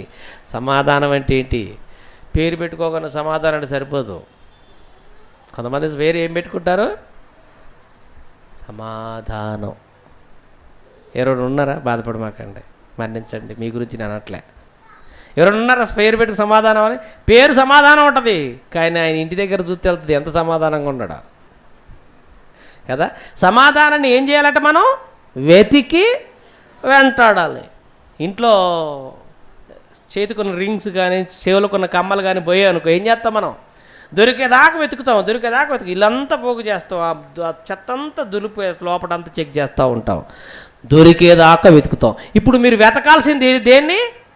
సమాధానం, సమాధానం, సమాధానం. నిజంగా మనలో ఎంత సమాధానం ఉందో తెలియాలంటే కొన్ని ఎగ్జాంపుల్ చెప్తాను. ఎవరైనా వచ్చేసి క్రైస్తవుడువా నీవు, రేషన్ లేదని అనుకో, ఓకే దేవునికి స్తోత్రం, అది నిజంగా సమాధానం అంటే. కానీ రేషన్ పోయిందా? సీరియస్గా ఫోన్ చేయండి రా, ప్రార్థన రానని చెప్పండి రా, లేదు నీకు సమాధానం. అర్థమైందా? సమాధానాన్ని ఏం చేయాలంటే వెతికి వెంటాడాలి. నువ్వు ఎందుకు వెతికి వెంటాడమంటున్నాడు? మళ్ళీ పైనుంచి చదువుకున్న జీవాన్ని ప్రేమించి మంచి దినాలు చూడగోరు వారు చెడ్డదాన్ని పలుకోకుండా తన నాలుకను, కపటపు మాటలు పలకకుండా తన పెదవులను కాచుకొనవలను. అతడు కీడు నుంచి తొలగి మేలు చేయాలి, సమాధానాన్ని వెతికి వెంటాడవలను. ప్రభు కన్నులు నీతివంతుల మీదనో, ఆయన చెవులు వారి చేయు ప్రార్థన మీదనో ఉన్నవి. చూసారా ఎంత మంచి మాట? దేవుడి కన్నులు ఎవరి మీద ఉన్నాయి? కీడు తొలగి మేలు చేసేవారి మీద, సమాధానాన్ని వెతికి వెంటాడే వారి మీద, వారు చేసే ప్రార్థనల మీద దేవుడి కన్నులున్నాయి. ఆయన చెవులు వాళ్ళ వైపే వింటున్నాయి. కాబట్టి మనకు దేవుడు కావాలా, లోకం కావాలా? చెప్పండి. దేవుడే కావాలి. దేవుడే కావాలంటే దేవుడు స్వరూపం, ప్రేమ స్వరూపం, దేవుడి స్వరూపం, దీన స్వరూపం. ఆ దీనత్వాన్ని మనం ధరించుకోవాలి. ఓకేనండి, అర్థం చేసుకుంటారని ఆశపడుతూ మరొక మంచి మాట చెప్పి సామెతల గ్రంథం 16వ అధ్యాయం 19వ వచనం, చివరిగా సామెతల గ్రంథం 16వ అధ్యాయం 19వ వచనం మనం చూస్తుంటే, గర్విష్ఠులతో దోపుడు సొమ్ము పంచుకొనుట కంటే దీన మనసు కలిగిన వారి యొద్ద, దీన మనసు కలిగి దీనులతో ఏం చేయటం మేలు? పొత్తు. దీన మనసు. గర్విష్ఠులతో దోపుడు సొమ్ము పంచుకోవటం కంటే దీన మనసు కలిగిన వారి యొద్ద ఏం పంచుకోమంటున్నాడు? పొత్తు పంచుకోమంటున్నాడు. గర్విష్ఠుల గుంపులో వద్దు, తెలుసండి, అస్సలే వద్దు.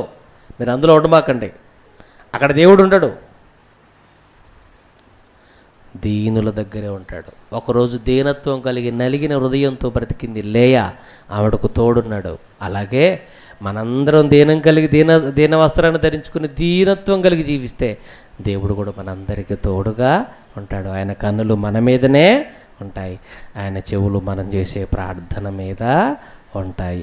ఒకరోజు యేసు అలాగే లోకంలో బ్రతికాడు. ఆయన్ని వెంబడించే మనం అలాగే బ్రతకాలని మీ అందరికీ తెలియజేసుకుంటూ, మరి ఈ మంచి అవకాశం ఇచ్చిన మా సీనన్న గారికి, ముఖ్యంగా మా చెల్లెళ్ళు అక్కలు college of Bible technology Christ church Miyapur, మరి లేడీస్ మహిళా సంఘం లేదంటే